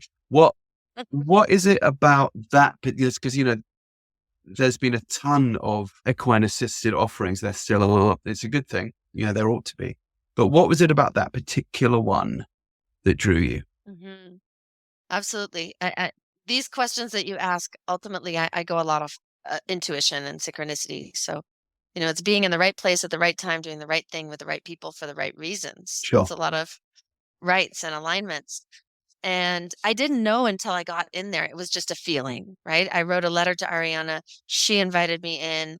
How did you become as aware soon of as we saw each other. So I was, as I mentioned a little bit earlier, a dear friend of mine, he was actually interested in her partner's book where he was teaching Aikido to military. Okay. And when he was looking up this person, Richard Strozzi Heckler, he learned about Ariana and how she had a horse ranch with self-development. And he said, oh, you should check it out. And so when I started to explore, and this is back in 2008, and I'd already had my first daughter, and I had just left the Cavalia tour for the first time, did have a break back in California after being all around the world. And then I went out there, and when we met, it was like, oh, the way she describes it is, oh, we'll be in the foxhole together. We have probably many births together. And it was family, and it still is. And we're very dear to each other. And I ended up moving in with my family there, living on the ranch for several years and helping to co-facilitate the programs and really just spending time, deep. And I always say at the feet of the master. And to answer your question, what makes equine guided education is that model. There's so many different acronyms. And Ariana was at the forefront of a lot of the name building and all the certification programs that were being developed at the time. And she always said, I hope there's a day when there's an equine guided educator or an equine assisted facilitator, whatever acronyms you want to use, on every corner. Just like you can always find a chiropractor or an acupuncturist, that it will really serve the needs. And I just feel really fortunate to have seen that arc as we were all in the beginning of it together. So the difference that I would say, or the uniqueness, is Ariana, it's not exclusive to horses. It really is opening up to the entire natural world and observation. You will have messages from the wind and from the rabbit that comes through and the way that the sun passes. That's all part of the equine guided experience. Right. So the integration of equine therapy, really understanding that that's just the entry point into being in relationship with the whole natural world. Right. Yeah. Yeah. Horses bring us into nature for sure. What are you doing with Skyhorse currently and HeartMath? Where's this led you now as we speak? You also mentioned that you do some performances. What kind of performances are you doing now? And how's all that integrated? Sure. I still perform my lasso, which I can bring my ropes anywhere. And, there's actually a name in the Divine Mothers where she who's holding the rope of love in her hand. So the rope of love is the Divine Mother's way of really connecting all of us. It's really in spiral movements that the lasso moves around. So I still perform lasso with my children, and I can be hired. Oftentimes I'm only giving it to charity organizations. So as part of a fundraiser, that's kind of been the thing that's happened over the last few years. And then I haven't had horses because I travel so much and because I really have devoted a lot of my life to the spiritual journey. And that means that I'm always riding for other people or riding with other people. And it's a great opportunity because I ride so many different horses. So I don't have my own trick riding horses that I perform on, but last summer I made, I don't know, 3 or 4 Roman riding teams at different barns and different stables and different causes. And really, the bulk of my work has now become the EGE philosophy that's been threaded throughout everything that I do. So that's equine guided education, working with Skyhorse an instructor, basically. And I do private coaching as well as group retreats with integrating the heart math and horsemanship and the equine guided education philosophy. What I find lately is a lot of people who want to have a better connection with their horses are carrying some sort of residual trauma or residual guilt or shame that it's an impediment to connection. Yeah. And so one of the first things we do is I'll guide people into their hearts and through some basic breathwork practices that will help to open up a compassionate space. And that compassionate frequency will allow for any sort of emotional residual energy to be spun off or to be let go of, and just really create that sacred container, that safe space. And then the interactions with their horses can really take a new Mm, form. They can expand beyond because there's not those old patterns or stories that might be still holding back into the past. And that really helps, whether it's working on groundwork or wanting to do something with liberty or doing mounted exercises either in dressage or in rein cow horse, whatever the desire is. It doesn't matter, but first rooting in what is the frequency that is desired, mm. and then the discipline or then the technique can be applied after the attunement has happened in the vibrational realm. So if somebody wants to, are you, for example, I'm looking at you over Zoom and I know you're in California currently. Are you at Skyhorse Ranch now? Where are you? And if somebody wants to come and do these things with you, where do you go into where they are or they come to a place where you are? How does it work? I go, yeah, I go to where I'm invited. So I still have been living this, circus cowgirl gypsy lifestyle. And so I travel quite a bit. I mean, we haven't talked about that at all, but I did just come back from the Patagonia where I spent the last month We're going to connecting get with the there. gaucho horses. And so has been its own other amazing shamanic experience. But I will be at Skyhorse this summer doing programs with Ariana. There's a few clinics that'll be throughout California. And then I base out of Canada, but really wherever there's an invitation. And honestly, it's much more of following the energy. And Mm, that's also a principle of equine guided education that in Ariana's apprenticeship, it was like, where is there energy and where is there's not? And when there's a mm, flow, and right now there's been a huge amount of energy just bringing me back to my homeland, back to California, where I have been distanced from for quite some time. So I've been coming back and connecting with the land here and really finding myself in all kinds of wonderful little neighborhoods and stables and mm, these pods, if you will, these mm, circles of connection, circles of compassion, mm, and to continue to just facilitate so that we can let go of the judgment that we have that gets in the way and be mm, compassionate for our own journey. The horses are so infinitely compassionate. We make mistakes. We're going to be clumsy. We're going to do things without proper timing.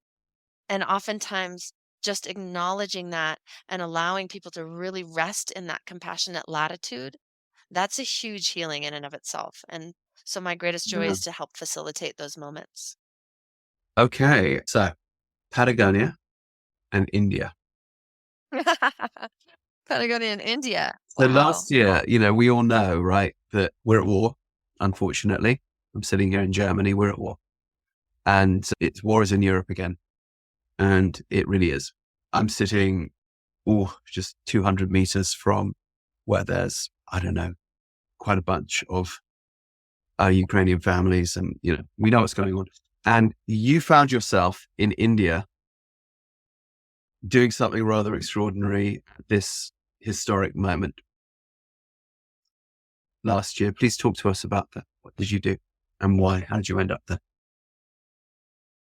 So part of the service-oriented outreach of HeartMath, and specifically with a group called the Heart Ambassadors that I've been involved with for over a decade, is outreach internationally, both for helping improve the status of women, as well as working to teach emotional self-regulation to children, street children, and also teaching sustainable agriculture. So there's a lot of different avenues.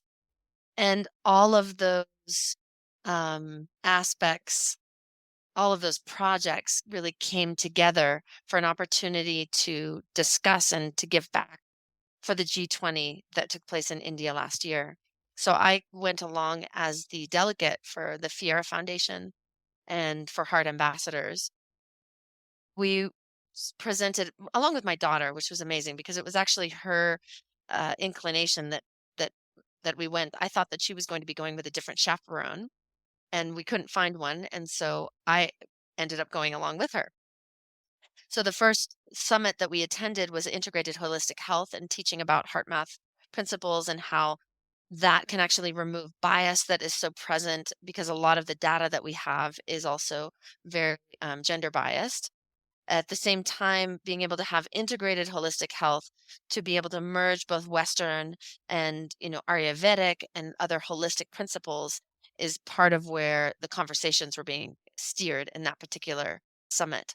Then we also were participating in the Gender Equality Summit and creating policy declaration and across the board, whether it was digital technology and security, whether it was education or the net zero targets, where we attended the programs that were in Sikkim, which is the northern part of India, close to the border of Nepal, Bhutan, and China, Tibet. Every single sector said that mental health was at the top of their list of concern.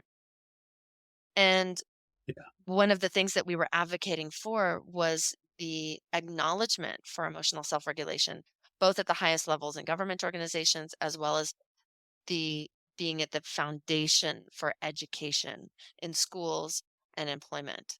So it was such a gift to see how we can. A lot of people have judgment about the G20 itself and saying that it can be deemed as very ineffective. But what happens there is that you meet other NGOs, all the other CSOs, the civil service organizations that gather together who are doing incredible work. They're grassroots organizations. Connecting with them created such a renewed sense of optimism. When you walk away and you see all of these projects that are happening on the front lines, that in and of itself creates a resonance because the optimistic feeling that we have, that generates momentum. And so the ripple effect we're still feeling that from that incredible 6 weeks that we ended up spending. I was supposed to be there for 2 weeks and we ended up staying for 6 and traveling from the southern tip of Kerala. We were in Delhi, Bhubaneswar, as well as Sikkim for all of the different G20 conferences.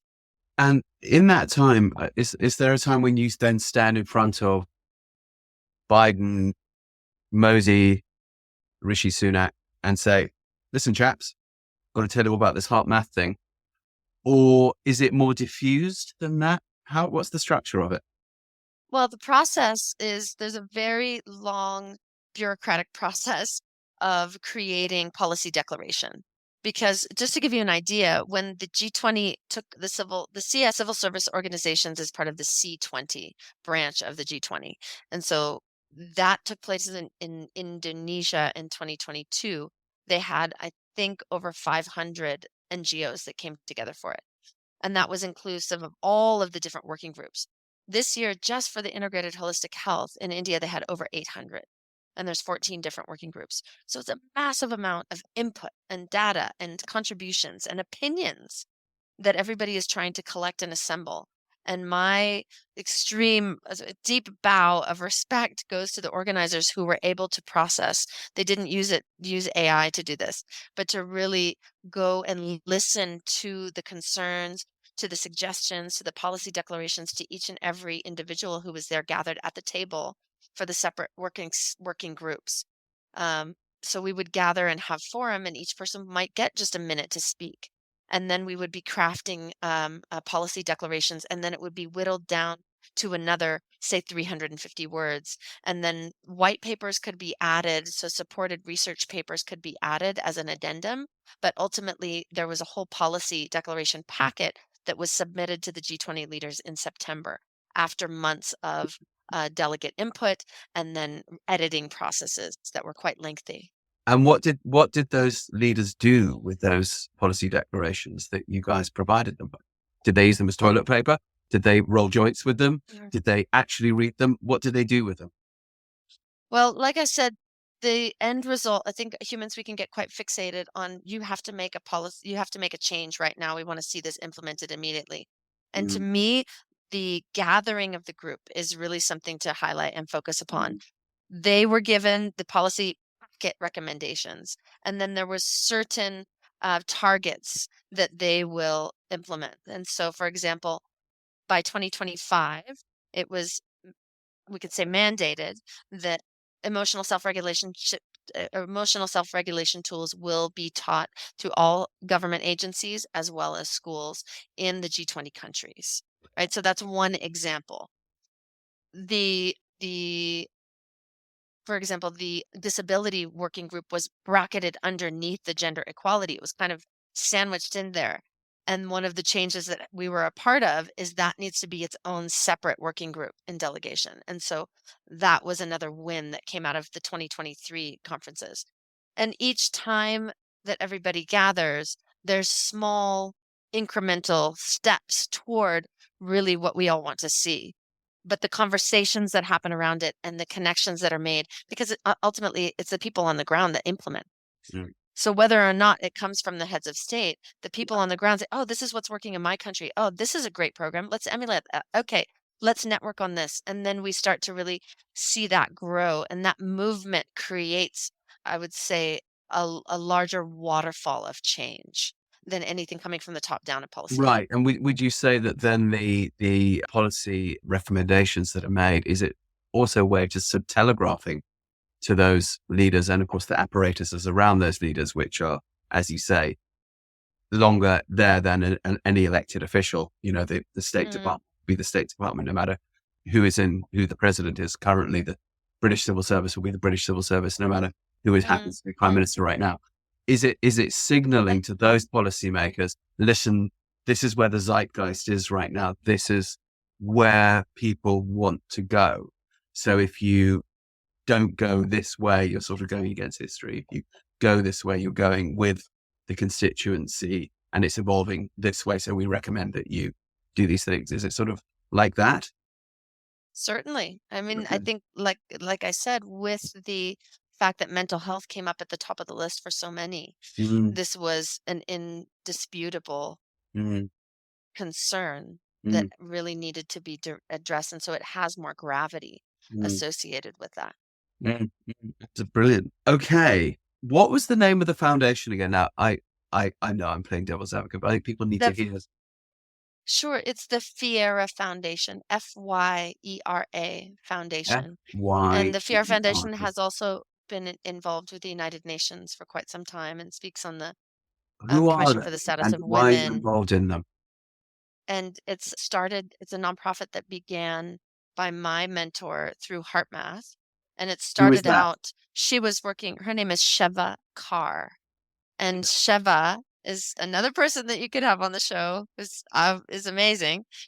She was working in Nicaragua during the war, and she was so impacted by her experience there that she wanted to be able to give back and started at first a nonprofit that was just feeding and clothing and bringing education to mostly rural street children. Mhm. And then that expanded to also creating some sustainable agriculture programs, as well as teaching heart math. And then that organization grew to being able to also have programs in Zimbabwe, bringing clean water.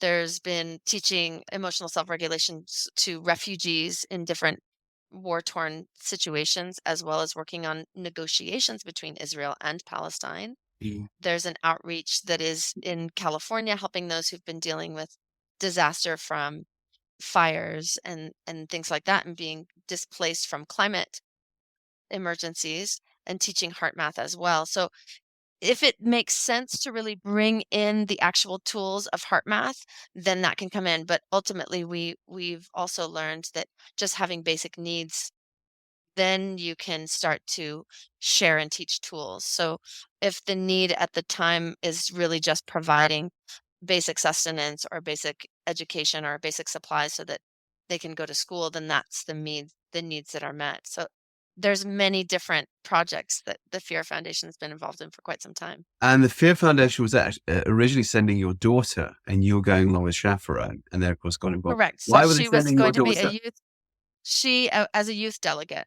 Okay. How old is And your daughter? then Or how old was she then? she's 18. She's 18. She was 17.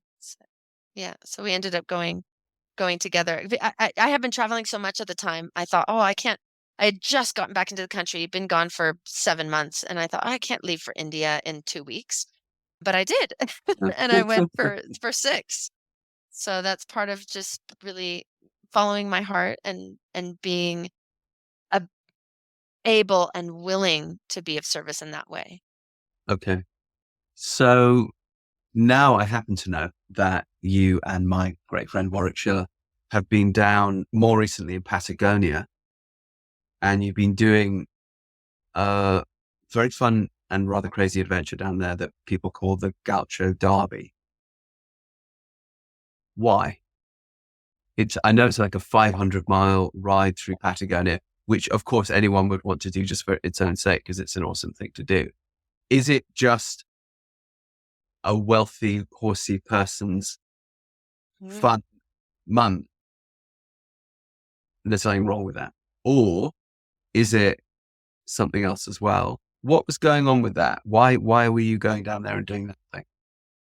And Mm. tell us about Well, it. the What is first that? time that What is work, the Gaucho yeah, Derby? certainly. So the Gaucho Derby itself is a 500-kilometer trek. When we were there, they decided to explain to us all the truth behind it is it's not a horse race. It is a survivalist, orienteering, mountaineering race on horses, Mm. self-navigated. So Yeah. there is no real trail. You have GPS points that you follow along the way. There's 19 of those until you get to the finish line. It's supposed to be 500 kilometers, however, Warwick and I tracked 687. So that's about 425 miles. And you have 10 days to complete it.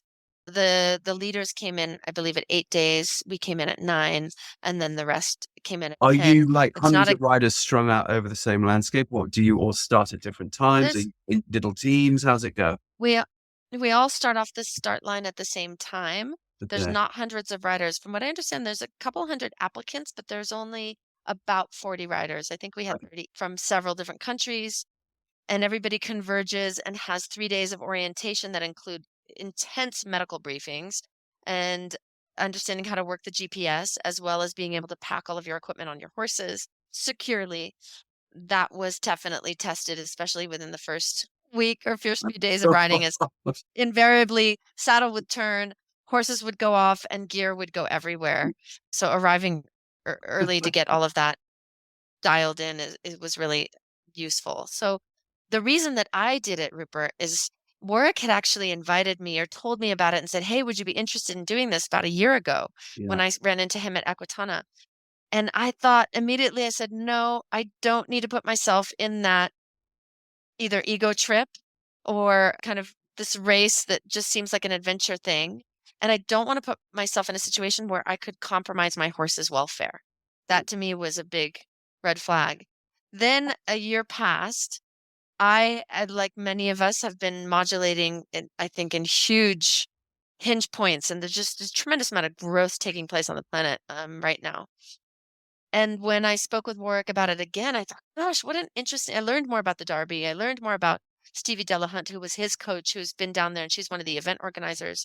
And I thought and was really captivated by the horses. Mhm.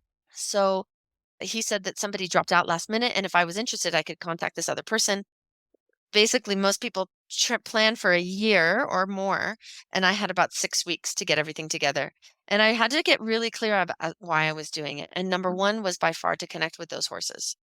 I had heard amazing things about them and how they have really retained their spirit and their connection to their authentic self and their authentic capabilities of full full embodiment of the equine. It is just next level how those horses are so agile and so adept at carrying humans on their back across treacherous landscapes. And at the same time, I also wanted to go there to connect with the land and to really get a firsthand experience about the conservation needs in the Patagonia region. It was the only country that I had, or continent that I hadn't really been on. And I know that the Patagonia has sensitive, delicate, specialized landscape that I was interested in learning more about it and seeing what I could do to give back. I was shocked at how many people did not know that the Patagonia region was in South America that I encountered. So always wanting to bring that back for education, both to some of the clients and nonprofits that I work with. I still work with at-risk youth in different inner city contexts. And then to be able to share the wisdom that I felt. Those were the two reasons that I wanted to go there. And my experience was exceeded my expectations in all ways. I was able to connect with those horses and feel, again, I talked about it at the beginning of our discussion. When one has safety, the resonance of safety, when that is present, then you can be of service to others. And so because I felt really safe and secure on my horses, I was able to help, whether it was just holding another person's horse because they needed to reset their saddle, or whether it was giving extra food because somebody's resupply bag hadn't shown up, and just offering kind words and guidance and support and compassion because everybody was tested out there. It was really challenging. Mhm. The weather, the just being on demand all the time. You're setting up your own tent. You're riding about 10 to 12 hours a day. You have to draw the number out of a hat for the horse that you get and then go in and catch them. And none of that is easy. It went really well for me, and I'm grateful for that. I had a fantastic experience and just adored every one of my horses and would have brought them back home. And I also met my growth edge, which is in the beginning, I had also imagined that we might be able to flow along closer to the front of the pack.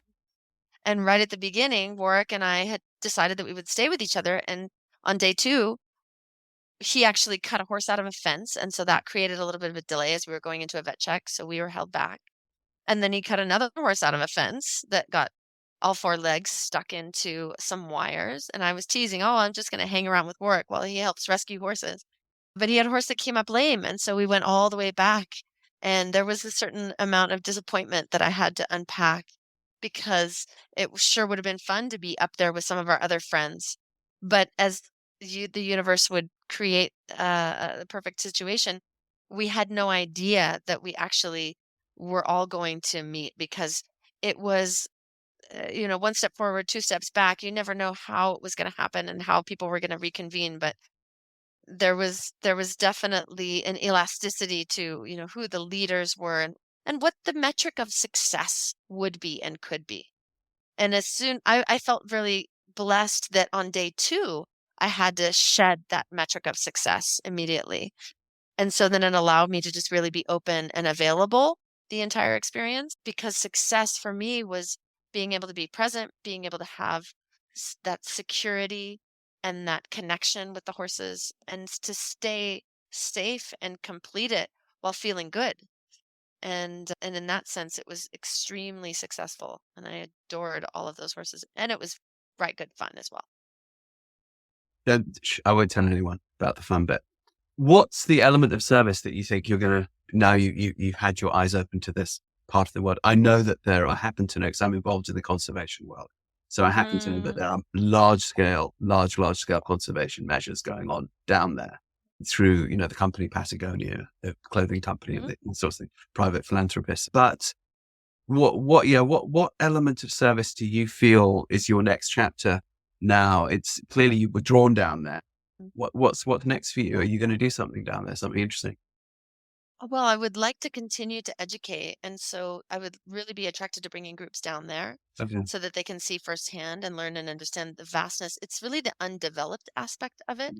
And so there's a pristine quality to the land, and that when Mhm. we are truly removed from both Wi-Fi signals as well as cities and roads and infrastructures, because those roads themselves disrupt migratory Mhm. patterns, as you know Mhm. very well, there's less development and civilization. So one can experience a lot of stillness that is quite rare, I find, in other aspects or in other places in society. So there's something to be said for just being able to drop in deeply. And then at the same time, there's actual opportunities for outreach that right now I was able to meet somebody who is aligned with that particular Patagonia conservations where they're giving back land. So they're buying massive amounts of land and then just giving it back and creating national park systems. And I saw some of the land that is still being contested, still estancias, and there's private ownerships in between parks, for example, that they want to conserve. And there's different endemic species that basically just need funding to be able to research properly. For example, there's the hooded grib, which is a water bird that I think it was 40 years ago they had 5,000, and now the numbers are down to like 400 mating pairs. And part of it is because of a loss of habitat, not just because of less snow, which those lagoons create a specific environment, but also the introduction of an invasive species, the American mink, that really does a number on the population. But being able to bring awareness to that and say, oh, there's things that we can do. We just need to be able to get more research. We need to have a little bit more support down here so that we can make an impact. It can happen right now. Right now, time is of the essence. And then there was also another endemic species, a type of chinchilla that has been hunted both for its fur and for its meat. And those are also protective in those conservation lands, which, and Chris Thompson were very, Tompkins, excuse me, were very instrumental in creating that particular sanctuary. So I have always said I just want to align myself to really be an instrument. And if that is just to be able to create a pathway of information to start to come back and then be able to show people firsthand how they can make an impact. It's about education and creating educational opportunities. I had discussions with somebody who was actually the secretary of the environment for the Santa Cruz state and already has a lot of ideas to educate the local community, but just needs some help with like developing apps and being able to create kind of the technology to support around it. So I'm interested in collaborating with some of my friends that are in tech to see if we can do that to help him. Cool. So you're going to be doing more stuff down there. I'd like to, absolutely. Sounds Yeah. like I you will be. just got back like a couple weeks ago. So, I mean, I think I came back 8 days ago. So this is very recent. And you're also doing stuff that's much more close to home. For example, you sent me a link, which I'd seen, of you doing work with the Compton Cowboys. Those, again, listeners that don't know what that is, that's an in-city Los Angeles. We all, straight out of Compton, etc. rap. But with that comes, of course, inner city unpleasantnesses. And they have a long-standing equestrian project there called the Compton Cowboys. I know you've been involved with them. That's quite recent. Can you tell us a little bit about that? And that's, Mm, yeah. sure. Yeah. It's a friend of mine. Actually, she has headed up the show jumping arm of it.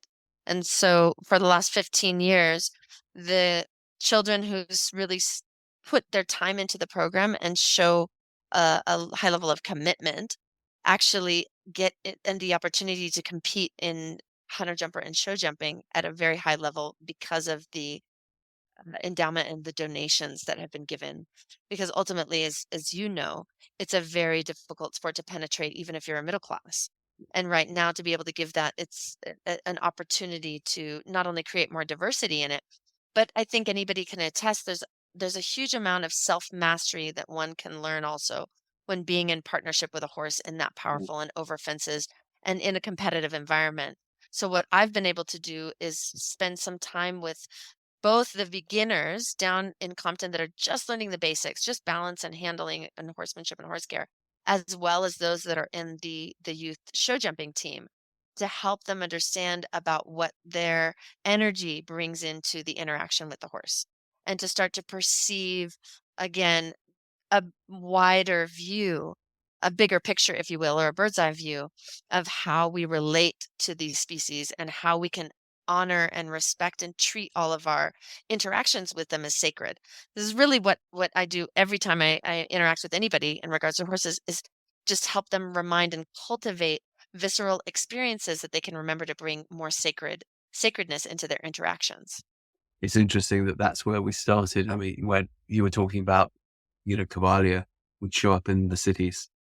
And I remember, in Dallas, where you guys were performing, it was very much in the city. And we used to do, and bringing that magic, we used to do that a lot in the early days with Horseboy. We would go and set up in city parks in Austin, Texas. We just show up with the horses in a trailer, show up by a playground, and the kids would just go, and we just start working with it, because it was, Fantastic. just riding down the street. Just, I remember that when I was a little boy in London, just the appearance of a horse, and, reality had changed. So this thing about the shifting of reality is sort of where I want to, I could go on for another hour, but I know you're tired, and I would like to have you back on, because there's actually a lot more I'd like to ask you. But you're clearly somebody who has lived consecutive and parallel lives. And one of the questions which I often get, and which I often hear posed to people like that, is, how do you find the time? And you said something in our preamble before we hit the record button. So I just want to have you speak to this a little bit. And I loved what you said. It's in a quote. So this is a quote from Kansas Carradine. It's, time itself is up for inquiry. Tell us what you mean by that. Well, you and I both have spent a fair bit of time, Rupert, in indigenous communities, and anyone who has will notice that the Western concept of time is very fixed and inflexible in a way, and it creates this sense of pressure. It's also something that I speak to a lot when we're working with horses. Anytime you start to put this idea of, oh, I want to get faster, whether it's in calf roping or whether I need to get done because I have a dentist appointment, those are both ways that time synthetically dilutes really the experience, or kind of corrodes the experience of relationship and being Toxic present. time, almost. Yeah. It creates it, yeah, like there's a pervasive toxicity that comes into it. And when you spend time with native people and in on the reservations and with indigenous communities, you start to realize that time is when it feels right, as opposed to because of a number on a digital clock, or the when a hand moves to a particular position. And there's a beauty to that, because with it comes relaxation. And with that relaxation, there's an openness. We think of it as like there's a breath that decontracts. And when we have that true presence, awareness, relaxation, it can create and open up to other possibilities. And I find that my relationship with time was different because being an artist, you don't have to clock in, clock out in the same way. And working with horses, I didn't have to follow a fixed instructor program where I said, okay, I've got a 30-minute lesson. Okay, I've got another 30-minute lesson. And it wasn't as fixed. If I was working with a horse and everything was accomplished in 15 minutes, then we would allow that to settle. And if it took 2 hours, then that was okay too. So being able to have that freedom is definitely something that comes of privilege, but it allows for a different communication to unfold. And that elegant unfolding also is present in our lives when we can slow down. And my children, I would say, and being a homeschooling parent and being with child time or horse time and nature time, it all just allowed a little bit more of an expanded space. I chose deliberately not to engage in a lot of social media for the last 15 years. I'd say I chose to then, because only recently in the last 2 months since the Gaucho Derby, I have entered onto it a little bit. But that freed up a lot of time because I was never posting. I was never scrolling on those type of things. And my children, for example, didn't have phones. Like my older daughter, who's now 18, she didn't have a phone at all until she was 16. And at the time, it seemed so, so bizarre. People just really didn't understand it. But it allowed us to really drop in deeply with each other and be present with each other more often. And I think that that has contributed to finding more space for that which is meaningful. And now when I notice that rushed energy coming in, immediately I'll have the reflex to try and create that decontract, trying to create that expansion. We shared about this at the beginning of the call, but there's a friend of mine who works in indigenous communities in Thailand, and the government was trying to schedule a tourist calendar that would allow them to proceed to observe these cultural events that were taking place. And so they asked the elders when they could put it on the calendar, basically. To which they replied, well, there is no calendar for it. It's not by the moon. It's just Mhm. when it's time. It's just when it feels right.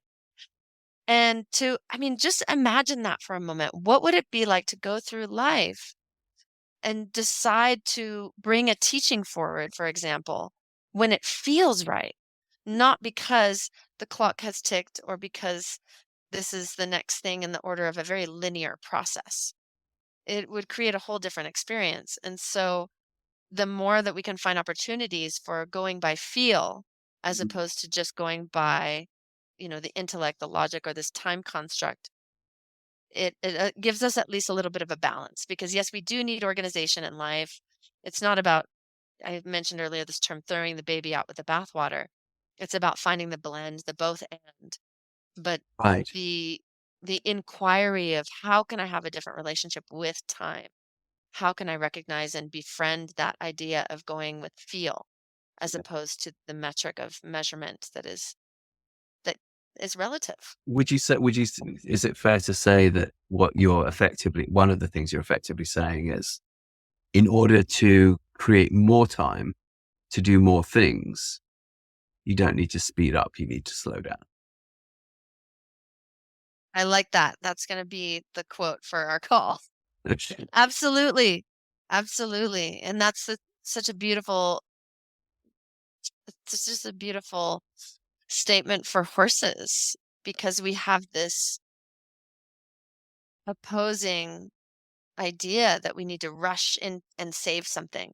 When things get big and there's an accident and whatnot, we think we need to rush around and fix it. And it's opposite. If you feel that need to rush in, really take that extra pause and come back and come to a place where we're responding as opposed to reacting. Yeah, absolutely. Past, present, and future all together at the same time. You know, this, well, in my own equestrian endeavor, more and more, I try not to use the word working my horse anymore. I've got to go work on my flying change. I've got to go work. So I'm not working. I'm playing. And this horse is generously, playing with me Mm. to be doing other things. And as you say, connecting me to nature, because I'm there, I am on my horse. So I might be doing some dressage thing or something, but then I'm also looking up at the birds and I'm also noticing how the clouds go across the sky, and I'm thinking about the weather system that's coming in. And I'd be doing that if I was walking on the land as well. But I like to be on the horse, so I'm more likely to be on the land on the horse. And then I'm going to notice where the mice have gone, because they leave their trails in the sand by the arena and so on. Then you're thinking mouse, then you're thinking, insect, then you're thinking. And it was lovely the other day. We were quote unquote working on something or other, contact, I think, in a workshop. And I noticed that several of the people's attention had strayed as I was trying to explain something. And I looked, I said, what are you looking at? And they just found a very early season bumblebee who'd come out of hibernation a bit early, and they called her Barbara. and they were trying to make sure that Barbara didn't get too caught. And it's like, this is absolutely what we should be doing right now. Let's just, Absolutely. and you can see the horses going, yeah, absolutely. You should go do that. We'll still be here when you go attend to that bee. And then suddenly there was all this metaphor for what is contact? What is contact? Contact is contact with the planet. Contact is, but so in a previous incarnation, I might have gone, oh my gosh, these people are paying me to be here. I've got to deliver this, contact thing. And now it's much more, well, gosh, no, this is what's happening right here. The horses have led us here. This is a wonderful thing. But really, we're just playing. I feel that playfulness, that all the time that I've spent living with hunting and gathering cultures, which is sort of the blueprint of humanity, it's a supremely playful way of existing. They don't talk about work. And we say, oh, it must be so hard to survive. Yes, if they've been kicked off their land. Yes, if their resources have been depleted. Sure. But if humans are in areas where the resources are abundant, which is of course the entire planet, really, it's just that, lack of, scarcity has been created. The original affluent cultures, there is this time that we often associate with a material wealth, because material wealth can buy one time. But then of course one has to go look after that wealth. And I suppose you could say a hunter-gatherer has to also conserve their environment, and that's very joyful work. Is it work? Is it even work? Why we, so are we really born to work, or are we born to play and explore and be in relationship? And that's about it. And I think what you said is time itself is up for inquiry. It sort of brought those things into focus for me. So I'm really grateful you said that. Yeah, it's the ongoing aspects and the layers, I think, of perception as well that continue to unfold, and as the veils go back, and there's different learnings that we'll have maybe had 20 years ago, and then they come back and they teach you all over again. So in that sense, time is truly here always, and really making a commitment to staying as present as we can, to not be stuck in those thoughts of future anticipation or reactivity from past imprinting. It requires a certain amount of awareness and in a way discipline, because there's these well-worn grooves of, well, this is what I always do, or this is where I need to go down. This is where my thoughts naturally flow. And then to have that awareness and really stop that before it starts. It's like, again, we can go back to the horse interactions where people eventually over time begin to notice what happens before the change, the signals of communication, whether it's if you're on the ground and you're just getting ready to find out if you have permission or consent to be able to catch a horse. Just before there's the acceptance or the actual big movement, there might be a breath, or there might be a change in the tension around the eye, and starting to recognize all that. And then we could argue that the imperceptible, that's just relying off visual imagery. There's other things that are less measurable and more of the subtle as opposed to the gross, that are around us all the time. And that can only happen when we're really truly present.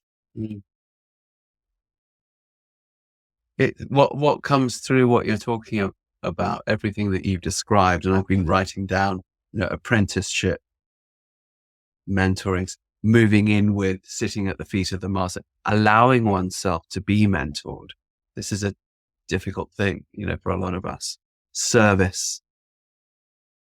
What seems to be synthesized out of those words is joy. And it seems to me that, we talk about self-actualization, in this show, just that was the theme, but really, what is that but joy? What is that but a joyful life? And it seems that is what you have been involved with really from the get-go. And that whatever, dark nights of the soul you might have gone through from one incarnation to another incarnation, that seemed, the bringing of joy, going back to Cavalli, going back to that thing, you were bringing a palpable joy into those communities. And it seems that you have kept right on going with that. Well, like you mentioned, there's an evolution with it. I would definitely say, and I mean, I could do the derby with joy. I had so much joy. It was almost people were teasing me because I would just be laughing my way through all of this, and it's because I met so many parts of myself that were fractured and disharmonious, and all of it really had to do with either pleasing other or being worried about approval or Right. the insecurity that comes with self-judgment and self-criticism, which is why the thing that I find I can really help and be of service to teach is to help let go of our judgments of ourselves and to be more compassionate to our fellow earth travelers. The travel aspect, that's, I was just flapping my hands for the listeners that can't see it. I did a little clappy thing. So I got excited what you were saying there. The reason I got excited was, as you were describing your journey across Patagonia, of course, what that sounds to me like is pilgrimage. Mm, And I am more and more of the conviction that because we are hunter-gatherer people, we're not necessarily nomads. Hunter-gatherers are more circular nomads. They tend to, as you know, occupy different hunting and gathering camps in a sort of a circular seasonal round rather than we just sort of wander aimlessly at will. That people misunderstand, I think, what nomadism is. But nonetheless, it's deeply rooted in us to move over the land in mm, deep relationship with it. And it sounds like very much that's what you did down there. And that I think it's very hard to be a joyful human if you're not doing that. And you don't have to go as far as Patagonia. You don't have to do the Mongolia thing that I did or whatever. You don't have to do that at all. It can be very much mm, in the backyard. You could go up mm, the Santa Monica Mountains right now. You could go walk along the beach. You could go to your local, if you're sitting in England, you can mm. go walk the Ridgeway, the ancient chalk track going across that connects Stonehenge and all of these other things. You can drive there and take a train there and walk up there and walk it for half an hour. The connection with the ancestor, that the earth is the bones of our ancestors. It's the dust they actually died there and they're actually composed of them. Of course, any indigenous person would say, well, yeah, of course. But we divorced ourselves from that in our culture. So I think when I was groping for what's the value of going to do something like the Derby? Well, of course, you pilgrimaged to another area. One of the last intact ecosystems, wild areas of the planet that could sure use our attention and help. And by pilgrimaging there, you'll go into service to it. So yeah. Well, I want to say one thing too. I'm so glad that you brought that forward. That when I was down there, it also gave me a huge appreciation for what is in my homeland, for my Mm, particular place where I was set down on this planet. This is mm, Turtle Island here. mm, I'm currently in an area that is unceded land of the Paiute and Washoe people. And every time I begin my online courses or in-person clinics, we give a land acknowledgement. mm, So the connection to where you are right now on the planet mm, is everything. You mm. don't have to go outside of yourself or outside of your own Yeah. city. And part of the beauty of when I was traveling for work in all of these different inner urban areas is it helped me find the connection to nature in a city car park, in the Mm, busyness of mm. the bus transit and all of that. We don't have to only be in national parks. It's a Absolutely. wonderful thing when we have the opportunity because it gives us a different expanded idea of divinity. But those same trunks that when I was a little girl were so captivating, those are present in many different Yeah. urban environments as Yeah. well, Yeah. Yeah. and they're How are the available. pigeons flying? How are the raccoons flitting across your view at night as you drive? How Absolutely. Absolutely. how a dandelion can push through the concrete Yeah. Yeah. and has no recollection of being oppressed. No. It just reaches the sun. It's just And seeking if it does light. get oppressed, it doesn't care. It comes up again. Yeah. Yeah. Exactly. Exactly. Oh, Kansas, it's been brilliant. Look, I think we should draw it to a close here, but if you would, I would like you Yeah. to come back on because there's quite a few things more I'd like to ask you around your work. For people to find you, what are the resources if people want to study with you, if people want to do things? Can you reel off the websites and emails, please? Certainly. Yes. So circuscowgirl.com has the best way to contact me. And Circus, then Cowgirl. circuscowgirl.com. Yeah. And there's also a Circus Cowgirl Facebook page now, which is Okay. my sojourn into social media. And But I'm always available for one-on-one communication because for me, what I believe is that the interaction like you and I are having, the live interaction is, it's like a lot of the courses that I do, I don't like to record them because I feel like it can be taken flippantly or we can listen to the recording without the same amount of attention that we do in presence than when we're live interaction. So being able to have that reach out, ask me a question, ask me anything, I really like to be available for both private one-on-one coaching or coming out in person and doing an in-person clinic. And that you can be people if they want to learn more about HeartMath, if they want to learn more about again, give it the name of Fiera the foundation. Foundation. One The more time. Fiera Foundation. Fiera. Fiera. Fiera Foundation. Sorry. Absolutely. Please spell it again. Fiera. Fiera. Fiera Foundation. And if they it's want Fiera.org. .org. Fiera.org. Fiera. HeartMath Insititute. People want to know more about that. Where do they go? That's also heartmath.com or heartmath.org. There's tons of resources, peer-reviewed research articles, free educational material, as well as the more embodied courses for certification that are all available through there. Okay. Yes. And then obviously Skyhorse Academy for Ariana. For mentorship with Mizuki. Ariana Mizuki. Yes, okay. Absolutely. Skyhorse Academy. Skyhorse Academy. And then if people want to email you and set something up with you, they can just, there's an email on circuscowgirl.com.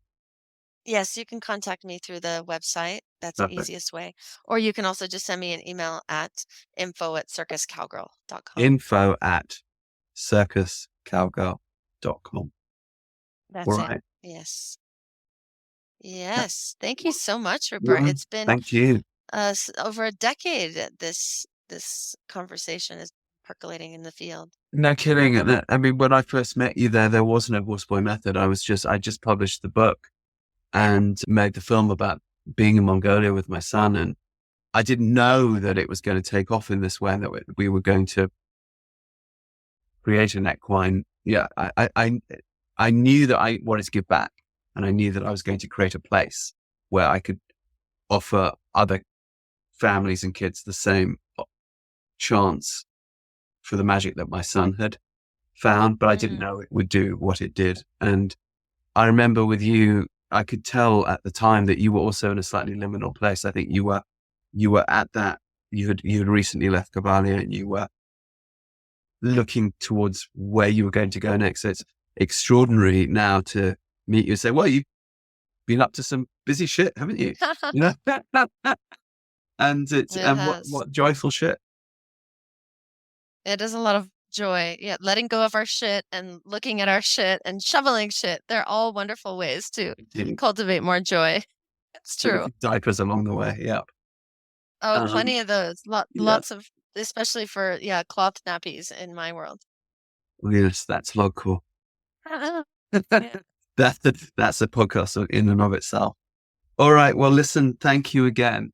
If it's all right with you, I'll be in touch about going further into some of these themes. And I don't know if you know, we also have another podcast called Equine Assisted World. So perhaps you could come on that and talk much more in depth about the actual therapeutic and equine assisted work that you're doing. Happy to do it. We should be aware. Absolutely. I'll be in touch about that shortly, probably as soon as I click end. Okay. Yeah, no problem. And thank you for all the service that you're doing and sharing these ideas. and disseminating information and holding the resonance that you do for the field. Well, It's wonderful. thank you. It's a conversation I think we all have benefited from and want other people to benefit from. So, it keeps it live. All right. Then I'm going to hit this dreaded red button. Is there anything before I hit the dreaded red button that you feel that we didn't say that you'd like to say? Oh, I'm so grateful for the time that we've had, and I know that we'll find many more things to discuss next time. I'm Thank grateful. you. Yeah. Gratitude is actually what I'd like to talk about on the next one. So, Awesome. all right. Thank you for joining us. We hope you enjoyed today's podcast. Join our website, newtrailslearning.com, to check out our online courses and live workshops in Horseboy Method, Movement Method, and Athena. These evidence-based programs have helped children, veterans, and people dealing with trauma around the world. We also offer a horse training program and self-care program for riders on longridehome.com. These include easy-to-do online courses and tutorials that bring you and your horse joy. For an overview of all shows and programs, go to rupertisaacson.com. See you on the next show. And please remember to press subscribe and share.